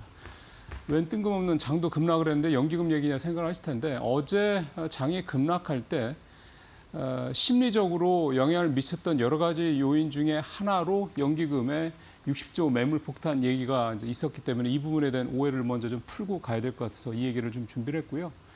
참고로 어제 장 급락은 사실은 펀더멘탈적인 측면보다는 수급적인 측면으로 이해를 하시는 게 제일 좋을 것 같습니다. 그러니까 전체적으로 심리적으로 과도하게 최근에 급등한 데 따른 부담이 있는 상황에서 뭔가 항상 톡 건들면 터질 것 같은 여러 가지 상황들이 있었는데 기본적으로 레버리지가 워낙에 좀 크다라는 거, 또 반도체, 삼성, 뭐 하이닉스 두 종목으로 워낙 집중되어 있다는 거, 특히 최근에는 하이닉스가 좀 심했죠. 그래서 뭐 일각에서 뭐 쇼감마 얘기 또 나오던데요. 뭐 어렵게 생각하실 필요 없이 레버리지가 워낙 늘어나고 또 옵션 투자들이 많이 늘어나는 상황에서 장이 위아래로 변동성이 굉장히 커진 상황이다. 그런 상황에서 뭔가 악재가 하나라도 터지면 장은 팔 때 더 팔고 올라갈 때 더 올라가는 그런 현상이 지금 변동성을 키우는 현상이 어제 나타났다. 어제는 이제 파는 쪽으로 나타났다고 좀 보시면 될 것 같습니다. 연기금 얘기는 좀 뭐냐면요. 연기금이 좀 계속 팔고 있다. 일단 표부터 보시죠. 이게 최근 나흘간 순매도 상황인데 어제 오후에 이제 내용이었기 때문에 이렇게 되고요. 그다음에 어제 연기금이 거의 3천억, 2,967억인가요? 거의 3천억 또 팔았습니다. 그래서 합하면 1조, 여기가 2천억 정도 돼 있는데 1조 5천억 정도 연기금이 최근 닷새간 순매도를 했습니다. 이러다 보니까 연기금이 이제 계속 파는 거 아니야? 마치 외국인처럼 그런 우려가 어제 시장에 작동을 하면서 투자 심리를 조금 더 위축시켰던 이유다 이렇게 좀 볼 수가 있겠고 저기 좀 보시면 밑에 하단 쪽에 뭐 저 위에 숫자들은 잘 안 보이실 거고 밑에 하단 쪽에 보면 연기금 또 사모펀드 굉장히 많이 팔고 있는 게 기관 중에서요 눈에 띄실 겁니다. 자 그러면 연기금이 뭘 파느냐 이제 이게 중요합니다. 최근 한 달간에는 연기금이 삼성전기, SK스퀘어, 미래에셋증권, 두산, LG노텍을 순매도 1, 2, 3, 4, 5가 됩니다. 여기 이 5종목의 공통점은 미래에셋증권은 조금 빼야 되겠죠. 이 4종목의 공통점은 최근에 주가가 급등했던 AI 관련 주라라고 보시면 되는 거죠. 그러면 이 얘기는 뭐냐면 팔 걸 팔았다. 돈을 많이 벌었던 종목들, 수익이 많이 났던 종목들 이익 실현을 했다라고 보시면 됩니다. 그다음에 최근 나흘간, 어제까지 사실 합해야 될 것 같은데 최근 닷새간에는 삼성전자가 순매도 1위였습니다. 하이닉스, 현대차, 그다음에 삼성전기 이런 식의 종목들이었습니다. 그러니까 비중이 굉장히 높은 종목들을 이제 팔았다 이런 얘기가 좀 되는 거고요. 그 얘기는 결국은 뭐냐면 지금의 연기금의 이런 최근 닷새간의 연일 매도세는 리밸런싱과 차익 실현 두 가지가 좀 같이 섞여 있다 이 얘기가 되는 건데 그럼 리밸런싱은 왜 리밸런싱 얘기가 나오냐? 일단 6월 말은 분기 결산이 있습니다. 이때 원래 리밸런싱을 하는 거고 어제 국내 시장 또 오늘 새벽에 뉴욕 시장 떨어졌던 이유 중에 하나가 주요 펀드들의 리밸런싱 부분. 그러니까 미국도 마찬가지입니다. 미국도 기술주들 특히 반도체주들이 많이 올랐기 때문에 리밸런싱을 해서 덜어낼 수밖에 없습니다. 그러니까 걔네들을 많이 팔을 수밖에 없고 그 뭐 마이크론 테크놀로지를 비롯해서 이런 종목들 반도체 관련주들 빅테크 종목들의 주가가 많이 떨어질 수밖에 없다는 얘기입니다. 지금 국민연금은 현재 20.8%의 SSS 그러니까 전략적 자산운용 허위 보험비까지 해서 플러스 마이너스 6%포인트니까 총 28.8%까지 지금 국장의 비중을 확대할 수가 있는데 이미 현재 국장 비중은 30%가 넘습니다. 그러니까 사실은 한 2%에서 3%포인트 가까이 덜어내야 되는 상황이니까 그게 앞서 제목에서부터 60조 정도 된다 이런 얘기가 좀 되는 거고요. 다음 장 가보겠습니다. 그러면은 연기금이 이거를 한꺼번에 다 내놓겠냐? 그럴 리가 없죠. 이미 연기금이 이 부분에 대해서는 단계적으로 매도하겠다. 이걸 슬라이딩 매매라고 얘기를 합니다만 이렇게 한다라고 얘기를 좀 하고 있는 거고 심지어 김성주 국민연금 이사장은 어제 연말까지 보면서 국장 비중을 더 늘릴지 여부를 얼마나 늘릴지 그러니까 늘리냐 줄이냐 문제가 아니라 얼마나 더 늘릴지 여부를 검토하겠다 이런 얘기까지 했습니다. 그러니까 국장에 대한 이 투자 비중은 계속해서 늘어날 것이다라고 좀 보시면 될 것 같고요. 그다음에 이 연기금의 이 연기금을 중심으로 한 이런 주요 기술주들, AI주들, 반도체주들의 순매도에 따른 효과는 결국은 대형주들 수급이 좀 줄어들게 되면 코스닥이나 중소형 성장주로 매기가 분산될 수 있는 수급이 분산될 수 있는 여력이 있다 이렇게 해석도 해볼 수가 있겠습니다. 그렇기 때문에 너무 이 금융금의 매도세, 뭐 오늘도 또 팔 수 있습니다. 뭐 며칠 더 팔 수 있고 당분간 팔 수 있는데 너무 그렇게 크게 이 금융금 매도세는 리밸런싱 차원이다. 그래서 걱정을 너무 많이 하실 필요는 없겠다. 오늘 이 말씀을 첫 번째 이슈로 좀 드리도록 하고요. 두 번째 얘기는 퇴직연금 얘기를 준비했습니다. 사실은 뜬금없죠. 근데 퇴직연금을 얘기를 두 번째 이슈로 준비한 이유가 있습니다. 수익률이 퇴직연금을 좀 공격적으로 운용하는 사람들과 그냥 내버려 두고 있는 사람들과의 차이가 무려 39배에 달하기 때문입니다. 퇴직연금은 앞으로 가면 갈수록 커지고 있는 그런 연금 기반인데 이게 이렇게 그냥 내버려뒀을 경우 내 향후 노후 설계에 얼마나 치명적인 영향을 미칠 수 있는지를 그대로 보여주는 결과이기 때문에 좀 가져온 건데요. 일단 퇴직연금 현재 상황을 보면 적립금은 500조를 좀 넘었고요. 매년 16% 이상 급성장을 하고 있는 이 그래프에서 보시는 것처럼 그런 성장세를 보여주고 있습니다. 다음 장 가볼까요? 네, 퇴직연금 요령은 잘 아시는 것처럼 DB형 이거 확정급여 이건 기업이 직접 운용을 합니다. 이게 사실 그냥 내버려두는 방치하는 그런 퇴직연금이 되겠고 확정기형은 하고 개인 IRP형은 내가 직접 운용을 하는 그런 형태입니다. 아직도 확정급여 DB형이 많습니다. 절반 정도 되고요. 확정기형과 개인 IRP형이 나머지를 차지하고 있는데 최근 들어서는 이 개인 IRP형이 이게 이제 세제 혜택이 좀 DC형보다 크기 때문에 요즘에는 특히 젊은 직장인분들은 이 개인 IRP형을 집중적으로 좀 들고 있다. 연간 30% 성장을 좀 하고 있는 그런 상황입니다. 다음 장 가보겠습니다. 자, 근데 중요한 게 이거죠. 전체 평균 수익률 작년 기준으로 6.4%. 작년에 그렇게 코스피가 60% 넘게 성장을 했지만 이 퇴직연금은 역시 여전히 안정적인 그런 상품에 투자하다 보니까 전체 평균 수익률 6.4%밖에 안 됩니다. 10분의 1 정도 되는 거죠. 근데 상위 10%는 거의 20%의 수익률을 냈습니다. 이게 왜 대단하냐면 지금 퇴직연금 같은 경우는 여전히 한 70% 정도를 거의 뭐 채권 이렇게 안정적인 원금 훼손이 없는 그런 상품에 좀 투자해야 되는 그런 옵션이 있습니다. 그래서 이런 부분들 때문에 이런 어떤 제약에도 불구하고 상위 10%는 평균 20% 가까운 수익률을 냈다. 그리고 중요한 게 이거죠. 하위 10%. 앞서 말씀드린 DB형에 가입을 해 있는 상태에서 그냥 내가 퇴직연금을 들긴 들었나 싶은 생각을 할 정도의 분들은 작년에 수익률이 0.5%였던 겁니다. 이 두 개를 비교를 하면 39배가 된다는 얘기인데 여기서 우리가 간과하면 안 되는 게 물가 상승률을 감안을 해야 됩니다. 그러면은 작년에 2025년 우리나라 소비자 물가 상승률이 2%였거든요. 그러면 2%를 여기다 대비를 해보면 작년에 하위 10%의 평균 수익률은 여기서 2%를 빼야 되니까 마이너스 0.15%가 된다. 이런 얘기가 좀 됩니다. 그러니까 퇴직연금을 가입을 해서 작년 한 해 동안 마이너스 수익률을 냈다라는 거예요. 작년에 우리 코스피 60% 넘게, 코스닥도 30% 넘게 오른 장에서 이게 좀 말이 안 되죠. 그러니까 이거는 퇴직연금을 거의 방치 또는 그냥 뭐 이건 좀 뭐랄까 이거 약간 직무유기 같은 겁니다. 개인적으로는. 그래서 이런 부분들을 좀 막을 필요가 있다. 그래서 그럼 어떻게 이렇게 상위 10% 수익률을 좀 많이 올렸냐? 상황을 좀 보면 여기 표에도 나옵니다만 실적 배당형 상품들이 80%가 넘다라는 겁니다.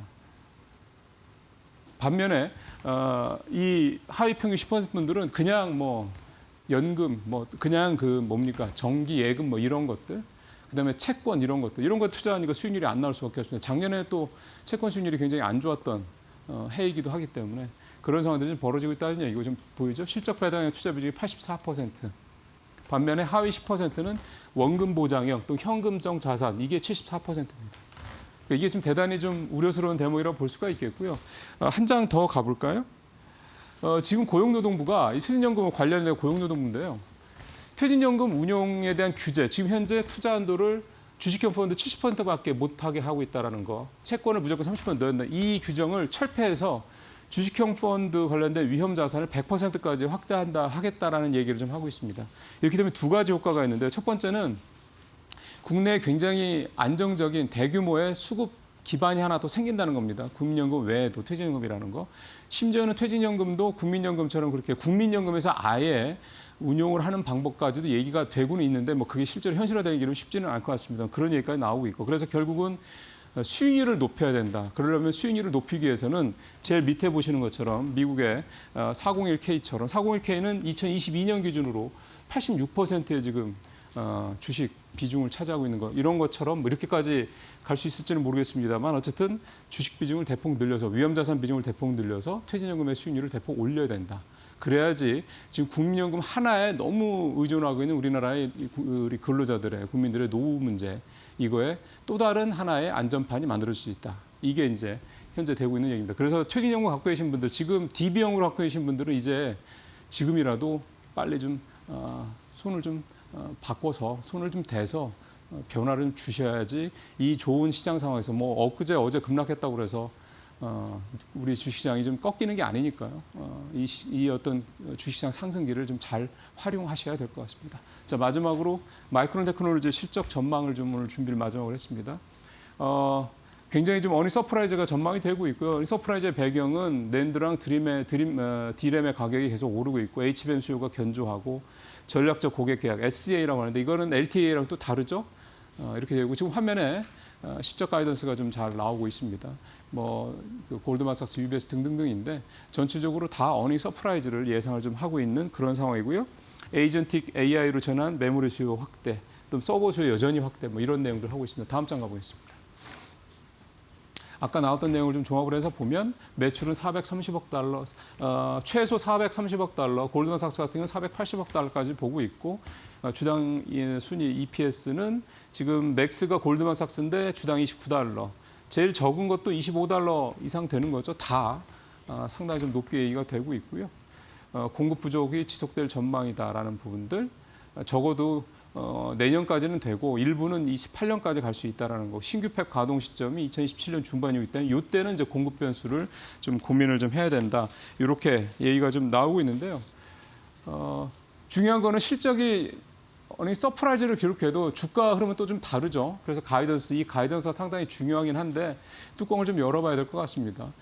특히 좀 최근에 빅테크들을 중심으로 해서 좀 수요가 좀 떨어지는 게 아니냐 이런 우려도 좀 일부 있고 특히 어제 같은 경우는 SK하이닉스가 레거시 쪽에 조금 더 투자 비중을 늘리겠다 HBM보다 이런 얘기가 좀 나오다 보니까 SK하이닉스의 이런 어떤 움직임이 혹시 HBM에 대한 수요 둔화와 관계된 게 아니냐 이런 우려가 나오면서 어제 시장이 좀 떨어졌던 낙폭을 키웠던 또 하나의 이유로 해석 좀 되고 있는데요. 그럴까요? HBM 내년까지도 완판이 다 됐다고 하는 판인데 올해가 아니라 내년까지도 그런 상황에서 과연 HBM에 대한 수요에 대한 수요가 꺾일 것이라는 우려를 과연 하는 게 적절할지는 좀 의문입니다. 기본적으로 메모리에 대한 수요는 여전히 아직도 폭발적이다라는 거고 지금 나오는 거는 기본적으로 서버 단의 수요가 일단 쇼티지 상황인 거고 에이전틱 AI는 아직 제대로 시작도 안 한 상황이고요. 에이전틱 AI 또 뒤에 휴머노이드 로봇, 그다음에 자율주행 이렇게 소위 말하는 피지컬 AI에 대한 반도체 수요가 또 남아 있습니다. 그거는 아직 쇼티지 상황에 반영되지도 않은 거고요. 그렇게 생각을 한다 그러면 이 공급 쇼티지에 대한 문제, 그다음에 메모리 수요 둔화에 대한 이런 어떤 이 두 간의 이 상관성에 있어서는 글쎄요. 쇼티지가 금방 끝날 것이다. 내년 정도에. 이런 우려는 가격은 둔화될 수 있겠으면 상승률 자체가 쇼티지 문제, 그러니까 수요에 대한 둔화 문제는 아직은 좀 더 여유가 있지 않느냐 이렇게 생각을 좀 해보게 됩니다. 오늘 마치도록 하겠습니다.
네, 참 풀어야 될 문제들이 좀 많은 것 같습니다.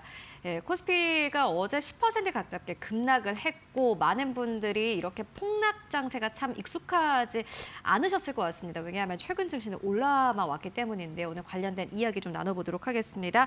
보넥스트 투자자문의 나현진 대표 모시고 이야기 나눠보도록 하겠습니다. 대표님 안녕하십니까? 네, 안녕하십니까? 네, 대표님 어제 시장 어떻게 보셨어요? 네, 어제가 특히나 급락장을 보여줬던 상황에서 이게 특이한 점이 뭐 금을 비롯한 다른 여타 자산들까지도 다 같이 동반해서 하락했다는 점이 약간의 특징이라고 할 수 있겠습니다. 뭐 최근 들어서 전쟁 이후에 뭐 코스피도 그렇고 코스닥도 뭐 사이드카나 서킷 브레이커 상황이 몇 차례 나왔기는 했었습니다. 그렇지만 동반해서 하락하는 장세가 유독 두드러져 보였고, 그리고 특히나 어제 같은 경우는 코스닥 시장의 급락이 연중 거의 최저점을 깨고 내려갔다는 점에서 그 수급 부담에 대한 영향, 그리고 순환매에 대한 기대까지도 조금은 멀어져 보였다는 점에 좀 특징이 있었다고 볼 수 있겠습니다. 네, 이게 참 그런 게 이게 위험 자산이 떨어질 때는 안전 자산은 또 같이 올라줘야 되는데 그런 시장이 아니라 다 같이 떨어지는 약간 패닉셀 네. 같은 시장이어서 어제 좀 폭락이 약간 확실히 다른 분들도 마찬가지겠지만은 그 어느 때 하락보다 더 좀 체감을 하셨을 것 같다라는 생각이 들고요. 어제 일단 결국 하락을 뭐 요인을 꼽는다면 결국 SK 하이닉스, 삼성전자 아니겠습니까? 그 부분은 어떻게 보세요? 네, 장 초반부터 보여줬던 강세는 여전히 그 하이닉스에 대한 실적 기대치를 계속해서 높여갔던 상황이 되었었는데 한 두 가지 정도가 가장 중요했다고 보고 있습니다. 앞서 금감원장의 발언에서도 나왔었지만 레버리지 ETF로 인해서 이제 한 종목당 쏠림 현상이 상당히 강하게 나타났다는 점이 좀 과열의 이제 그 경계감을 불러일으켰다고 볼 수 있겠고요. 그리고 결과적으로 이제 뒤늦게 시장이 좀 많이 하락한 이후에 나왔지만 MSCI 관찰국 지수에서도 이제 대상에서 제외가 되면서 그 부분에 대한 불확실성도 좀 작용을 했다고 볼 수 있겠습니다. 전반적으로는 미국 금리에 대한 우려, 그리고 시장 상황에 대한 쏠림 현상, 그리고 마이크론 실적 발표를 앞두고 나온 경계감 관련해서 계속해서 시장의 악재로 작용할 만한 트리거가 조금 더 많았다는 점에서 어제 약세는 나올 수는 있었지만 뭐 그 부분에 대한 강도가 상당히 강했다는 점이 조금 문제가 될 것 같습니다. 네, 아마 뭐 많은 분들이 생각을 하셨을 거예요. SK 하이닉스가 300만 원 넘으면 약간 조정은 오겠지. 이렇게 마음의 준비는 하셨을 것 같은데 그 마음의 준비를 했던 것보다 낙폭이 더 커졌던 게 결국에 문제인 것 같고요. 그러면은 조심스럽게 좀 여쭤봅니다만은 이게 매수의 기회가 될 수 있을까요? 어떻게 보세요? 뭐 단기 반등에 대해서는 좀 부담이 되기는 합니다. 네. 그렇지만 지금 하이닉스, 삼성전자 그동안 쏠려서 올라왔었던 이유만 놓고 본다면 그러니까 올해 선행 PER 지수로 봤을 때도 아직 10배에 좀 못 미치는 정도의 수준, 그리고 실적에 대한 성장성도 계속해서 이어지고 있는 상황에서 부담감, 밸류에 대한 부담감은 아직까지도 없는 상황입니다. 네. 그렇지만 그 지수 리밸런싱, 연기금에 대한 리밸런싱도 포함해서 전반적인 반도체 지수에 대한 리밸런싱이 조금 수급에 대해서 이제 약화 요인이라고 볼 수 있고, 이 부분에 대한 건 어느 정도 해소가 된다면 당연히 반등을 할 수 있다고 볼 수 있습니다. 그렇지만 이제 단기적인 반등은 조금 어려울 수 있어서 시간을 두고 반등에 대해서 이제 좀 기회를 찾아보는 것이 좋을 것 같습니다. 단기적으로는 반등이 불가하다라고 말씀하셨는데 그러면은 대표님께서 보시기에는 매수 기회를 어느 정도로 좀 잡으면 좋을까요? 매수 기회는 하이닉스 정도 기준으로 본다면 네. 250만 원을 전후한 정도 가격, 250만 원이 현재 수준, 이제 300만 원을 본 상황에서는 굉장히 낮게 느껴지겠지만 퍼센트로 봤을 때는 고점 대비해서 한 20%에 못 미치는 정도 하락폭이 될 것입니다. 그 정도 수준에서는 충분히 반등을 한번 노려볼 수 있다고 보고 있어서 지금 수준이라고 보시는 거죠? 예, 그렇습니다. 네. 그러니까 지금 수준이지만 여기서 단기적으로 바로 다시 300만 원을 돌파하는 그 강세보다는 약간의 단기 반등이 조금 그 폭을 좀 줄여볼 수 있다고 보고 있습니다. 네, 알겠습니다. 좀 SK 하이닉스가 이제 좀 떨어져서 많은 분들께서 다들 그렇게 이야기하시잖아요. 나만 SK 하이닉스 없다 이렇게 말씀을 하시는데 단기 반등을 노리고 사실은 들어가는 것은 좀 위험하다. 다만 밸류에이션적인 측면에서 봤을 때는 SK 하이닉스 여전히 괜찮은 가격이다라고 좀 정리를 해보고 가도록 하겠고요. 그리고 무엇보다 이제 또 사실 시장이 지금 경계하고 있는 것은 결국에는 마이크론 테크놀로지의 실적 발표일 텐데 뭐 다들 알잖아요. 마이크론 테크놀로지가 긍정적인 실적을 발표를 할 거다라는 건 이미 다 알고 있는 상황이고 이제 시장에서는 거기에 더 플러스를 기대하고 있는 거고 여기서 약간만 좀 마이너스가 나와도 생각했던 것만큼의 초과 수요는 아닌 건가라고 우려를 사실 좀 키우기에 굉장히 좋은 상황입니다. 어떻게 보세요? 마이크론 실적도 그렇고 어제 그 미국장을 한번 살펴보면 마이크로소프트만 약간 소폭 상승한 모습을 보였고 나머지 종목들이 좀 급락을 많이 했습니다. 특히나 마이크론 같은 경우에 13% 정도 하락을 하면서 하이닉스를 포함해서 우리나라 시장에 오히려 영향을 받았다라고 평가가 나오고 있는 상황인데요. 마이크로소프트만의 상승만 놓고 본다면 그동안 AI에 대한 투자가 조금 다른 빅테크보다는 좀 덜 했다는 점이 오히려 좀 그 상승 이유로 밝혀지면서 이게 AI가 아직까지 투자 자본 대비한 수익률이 이게 예상치만큼 계속해서 꾸준히 나올 것인가 이런 거에 대한 부담감이 좀 작용한 어제의 미국 증시라고 볼 수 있겠습니다. 마이크론만 놓고 봐도 실적은 당연히 예상치보다도 더 잘 나올 가능성이 상당히 높습니다. 그리고 영업이익률 또한 이제 중요한 부분이 될 텐데 계속해서 영업이익 상승률을 유지를 해줄 수 있느냐 이 부분에 포커스가 좀 맞춰질 것으로 보이고요. 그리고 또 하나 중요한 부분이 마이크론 또한 HBM4에 대해서 이제 매출이 시작되게 됐는데 이 부분에 대한 수율이 아무래도 하이닉스나 삼성전자에 비해서도 조금 못 미친다는 평가가 있습니다. 이 부분이 먼저 마이크론이 실적 발표를 하면서 HBM4에 대한 수율 문제 그리고 영업이익률을 그대로 유지할 수 있느냐라는 게 증명이 돼야지 뭐 하이닉스나 삼성전자에도 좀 더 긍정적인 영향을 미칠 수 있다고 보기 때문에 이 부분에 좀 포커스를 맞춰서 마이크론 실적 발표를 분석해 볼 필요가 있다고 보고 있습니다. 네, 알겠습니다. 마이크론 테크놀로지 실적에서 좀 봐야 할 부분들이 좀 많을 것 같습니다. 하나하나 따져보게 될 거고 그리고 뭐 사실 늘 그렇더라고요. 시장에서는 이런 걸 볼 거다라고 전망을 하지만 막상 실적이 발표되고 나면은 굉장히 엉뚱한 부분이 또 주목을 받기도 하고요. 마이크론 테크놀로지 실적 발표 저희가 내일 마켓 시그널에서 제대로 또 전달을 해드리도록 하겠습니다.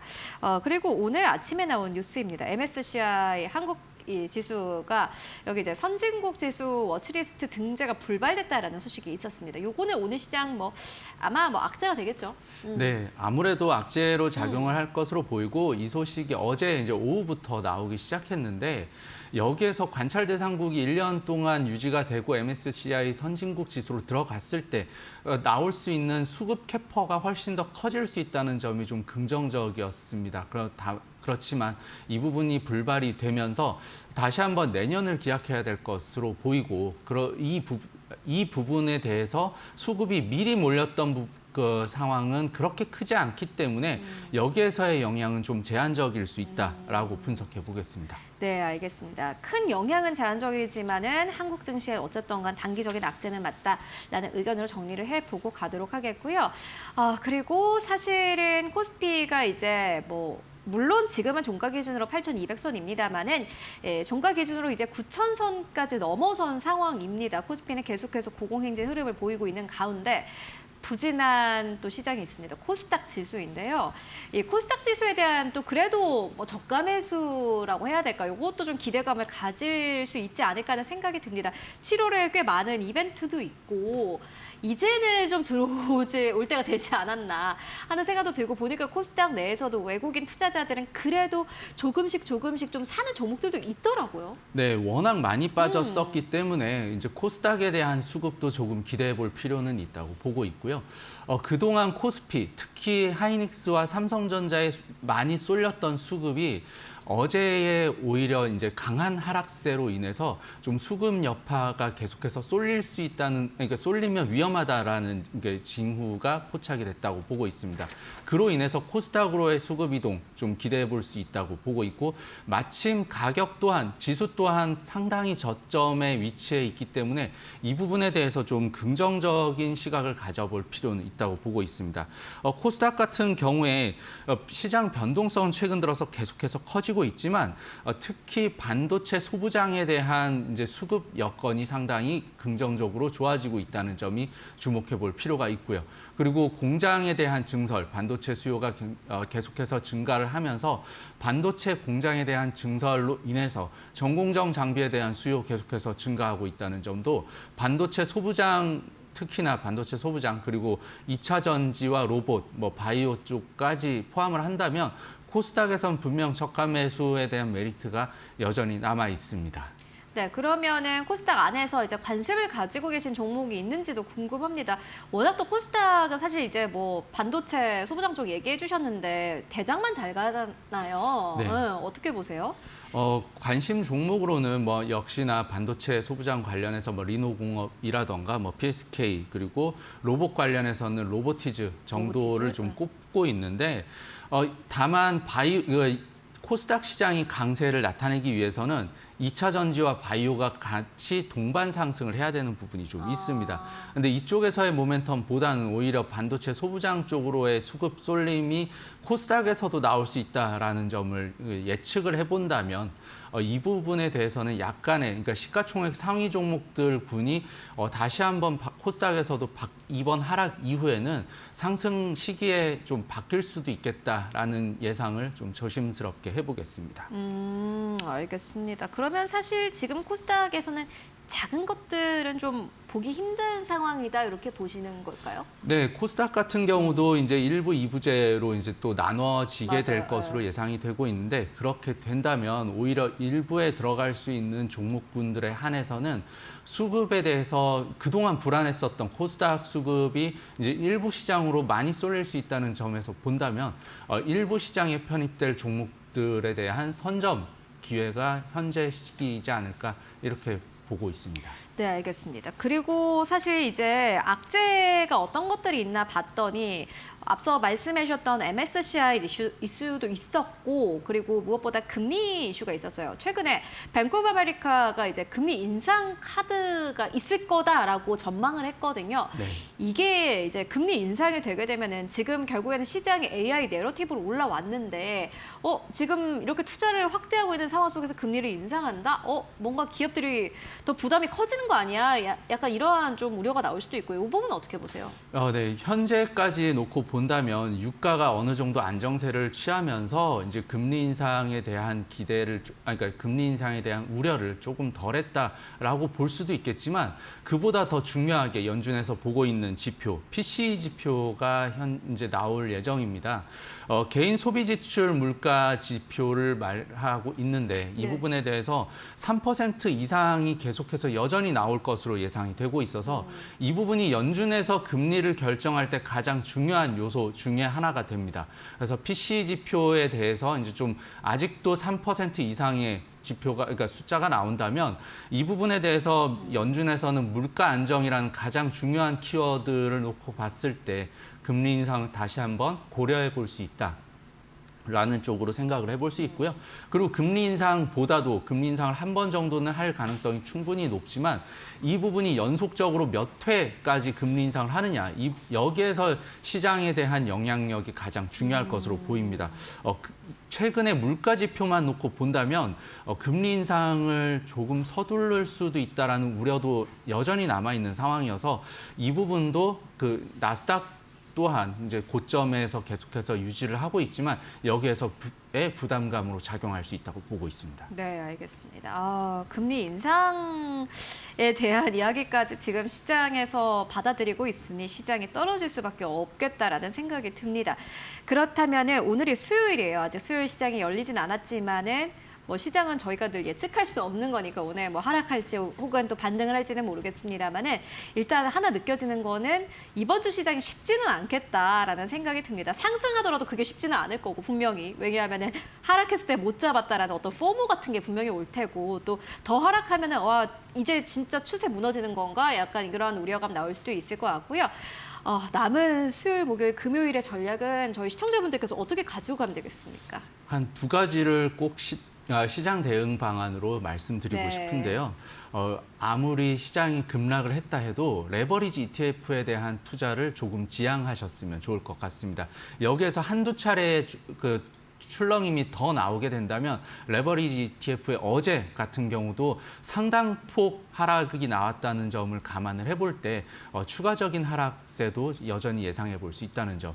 그리고 실적 밸류 기반한 종목들 위주로 약간은 이번 기회에 다시 한번 못 잡았었던 종목을 매수해 볼 수 있는 기회로는 충분히 활용해 볼 수 있다는 점에서 실적 기반한 밸류 종목들 위주로 한번 포트폴리오를 재편할 수 있는 기회로 삼아 보시면 좋을 것 같습니다. 이게 실적하면은 이제 사실 반도체가 제가 봤더니 이게 반도체 삼성전자, SK하이닉스가 올라가는 게 어떻게 보면 굉장히 당연한 이유가 실적만 봤을 때는 여전히 가장 저평가되어 있는 거는 여전히 뭐 HBM 쪽인 것 같고 네. 다만 그 이외에도 보니까 지금은 뭐 방산이라든지 조선 쪽도 여전히 실적은 잘 나오고 있는데 주가는 못 가지 않습니까? 네. 실적주라고 한다면 대표님께서 보시는 업종이 있을까요?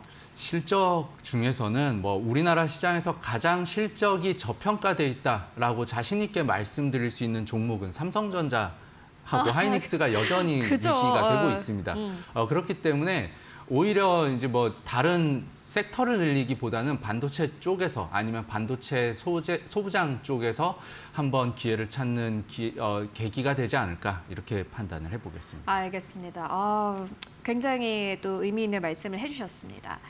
지금 지수가 하루 만에 9,000선에서 8,000선까지 떨어졌고 이게 이 하루의 변동폭이 1,000포인트가 넘는다라는 것은 그만큼 또 저희 이 방송을 시청하시는 시청자분들 그리고 이 시장에 참여하시는 참여자분들께서 굉장히 또 두려움을 느낄 만한 시장이다라고 볼 수 있습니다. 다만 그럼에도 불구하고 시장의 변동성이 원래 컸습니다. 상승할 때는 이게 변동성으로 느껴지지 않는데 하락할 때는 그게 변동성으로 느껴지는 게 또 시장의 특성이 아닐까 싶은데요. 대표님께서는 사실 실적만 봤을 때는 삼성전자, SK하이닉스만큼 괜찮은 게 없다라고 말씀을 해주셨고요. 순환매에 대한 기대감을 좀 가지고 갈 법한데 그럼에도 불구하고 여전히 많은 분들께서는 반도체 이야기하고 있습니다. 반도체 안에서도 HBM. 앞으로 이 HBM 관련 종목들이 한국 시장을 어떻게 이끌어 나가는지 그리고 조정 후에 어떻게 움직이는지 여러분들 함께 체크해 보실 필요가 있을 것 같습니다. 네, 지금까지 함께 이야기 나눠봤습니다. 고맙습니다. 네. 네, 지금 7시 29분 지나가고 있습니다. 개장 전까지 1시간 30분 정도 남겨둔 상황인데요. 오늘 코스피 야간 선물 환율 유란 시장 어떻게 움직이고 있을까요? 이어서 현아연 캐스터가 정리해드립니다. 네, 애프터마켓 시그널 저와 함께 살펴보시죠. 간밤 미증시 3대 지수 혼조세로 마감했습니다. 이 유럽과 아시아 시장에 부진이 영향을 미쳤다라는 분석이 나오고 있는데요. 8개 기술주 애프터마켓에서 어떻게 움직이고 있는지 함께 살펴보시죠. 8개 기술주, 그래도 마이크로소프트와 아마존 제외하고는 애프터마켓에서는 상승불 켜내고 있다라는 점 살펴보실 수가 있겠는데요. 엔비디아부터 살펴보시죠. 엔비디아 정규장에서 강하게 하락했습니다. 아무래도 반도체주 중심의 하락세가 있었기 때문인데 이 차익 실현 매물이 쏟아져 나오면서 엔비디아도 하락하는 흐름이었습니다.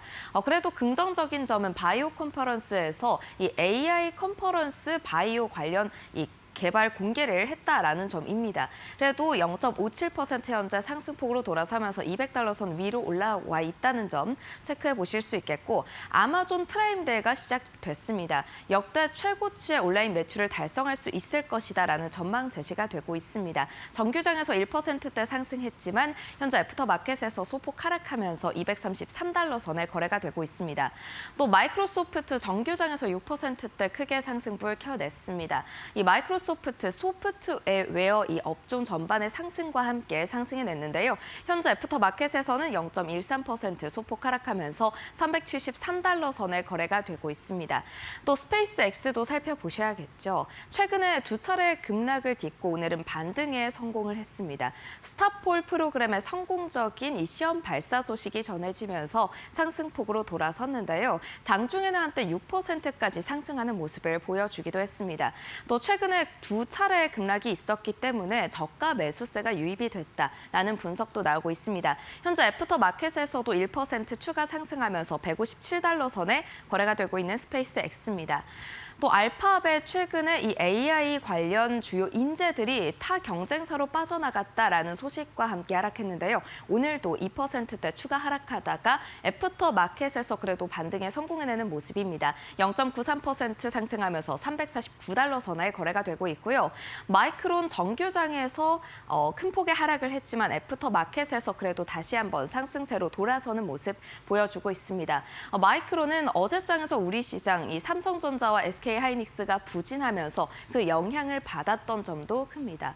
또 오늘 증시, 내일 목요일 새벽이면 마이크론의 실적 발표가 예정이 되어 있습니다. 이 반도체 업황의 부진을 한 번 더 딛고 일어날 수 있게 해주는 그런 영향을 미쳐줄 수 있을지 마이크론의 실적 발표에도 좀 주목을 해보시면 좋겠습니다. 현재 상승해내면서 1,086달러 선 지나가고 있습니다. 이어서 다음 시그널도 함께 살펴보시죠. 네, 다음 시그널 살펴보시면요. WTI 유가 0.07% 소폭 상승하고 있지만 그래도 73달러 선 지켜주고 있는 모습입니다. 이 호르무즈 해협의 통행량에 주목을 했는데요. 트럼프 대통령이 이 전쟁 전의 통행량과 거의 유사한 수치로 돌아섰다라고 이야기를 한 점이 긍정적으로 영향을 미쳤습니다. 현재 73달러 선에 거래가 되고 있습니다. 금 가격도 0.08% 소폭 상승하고 있지만 그래도 약세를 보이고 있습니다. 이 달러와의 강세가 오히려 금 가격에는 부정적인 영향을 미치고 있습니다. 4,110달러 선에 거래가 되고 있습니다. 이어서 다음 시그널도 함께 살펴보시죠.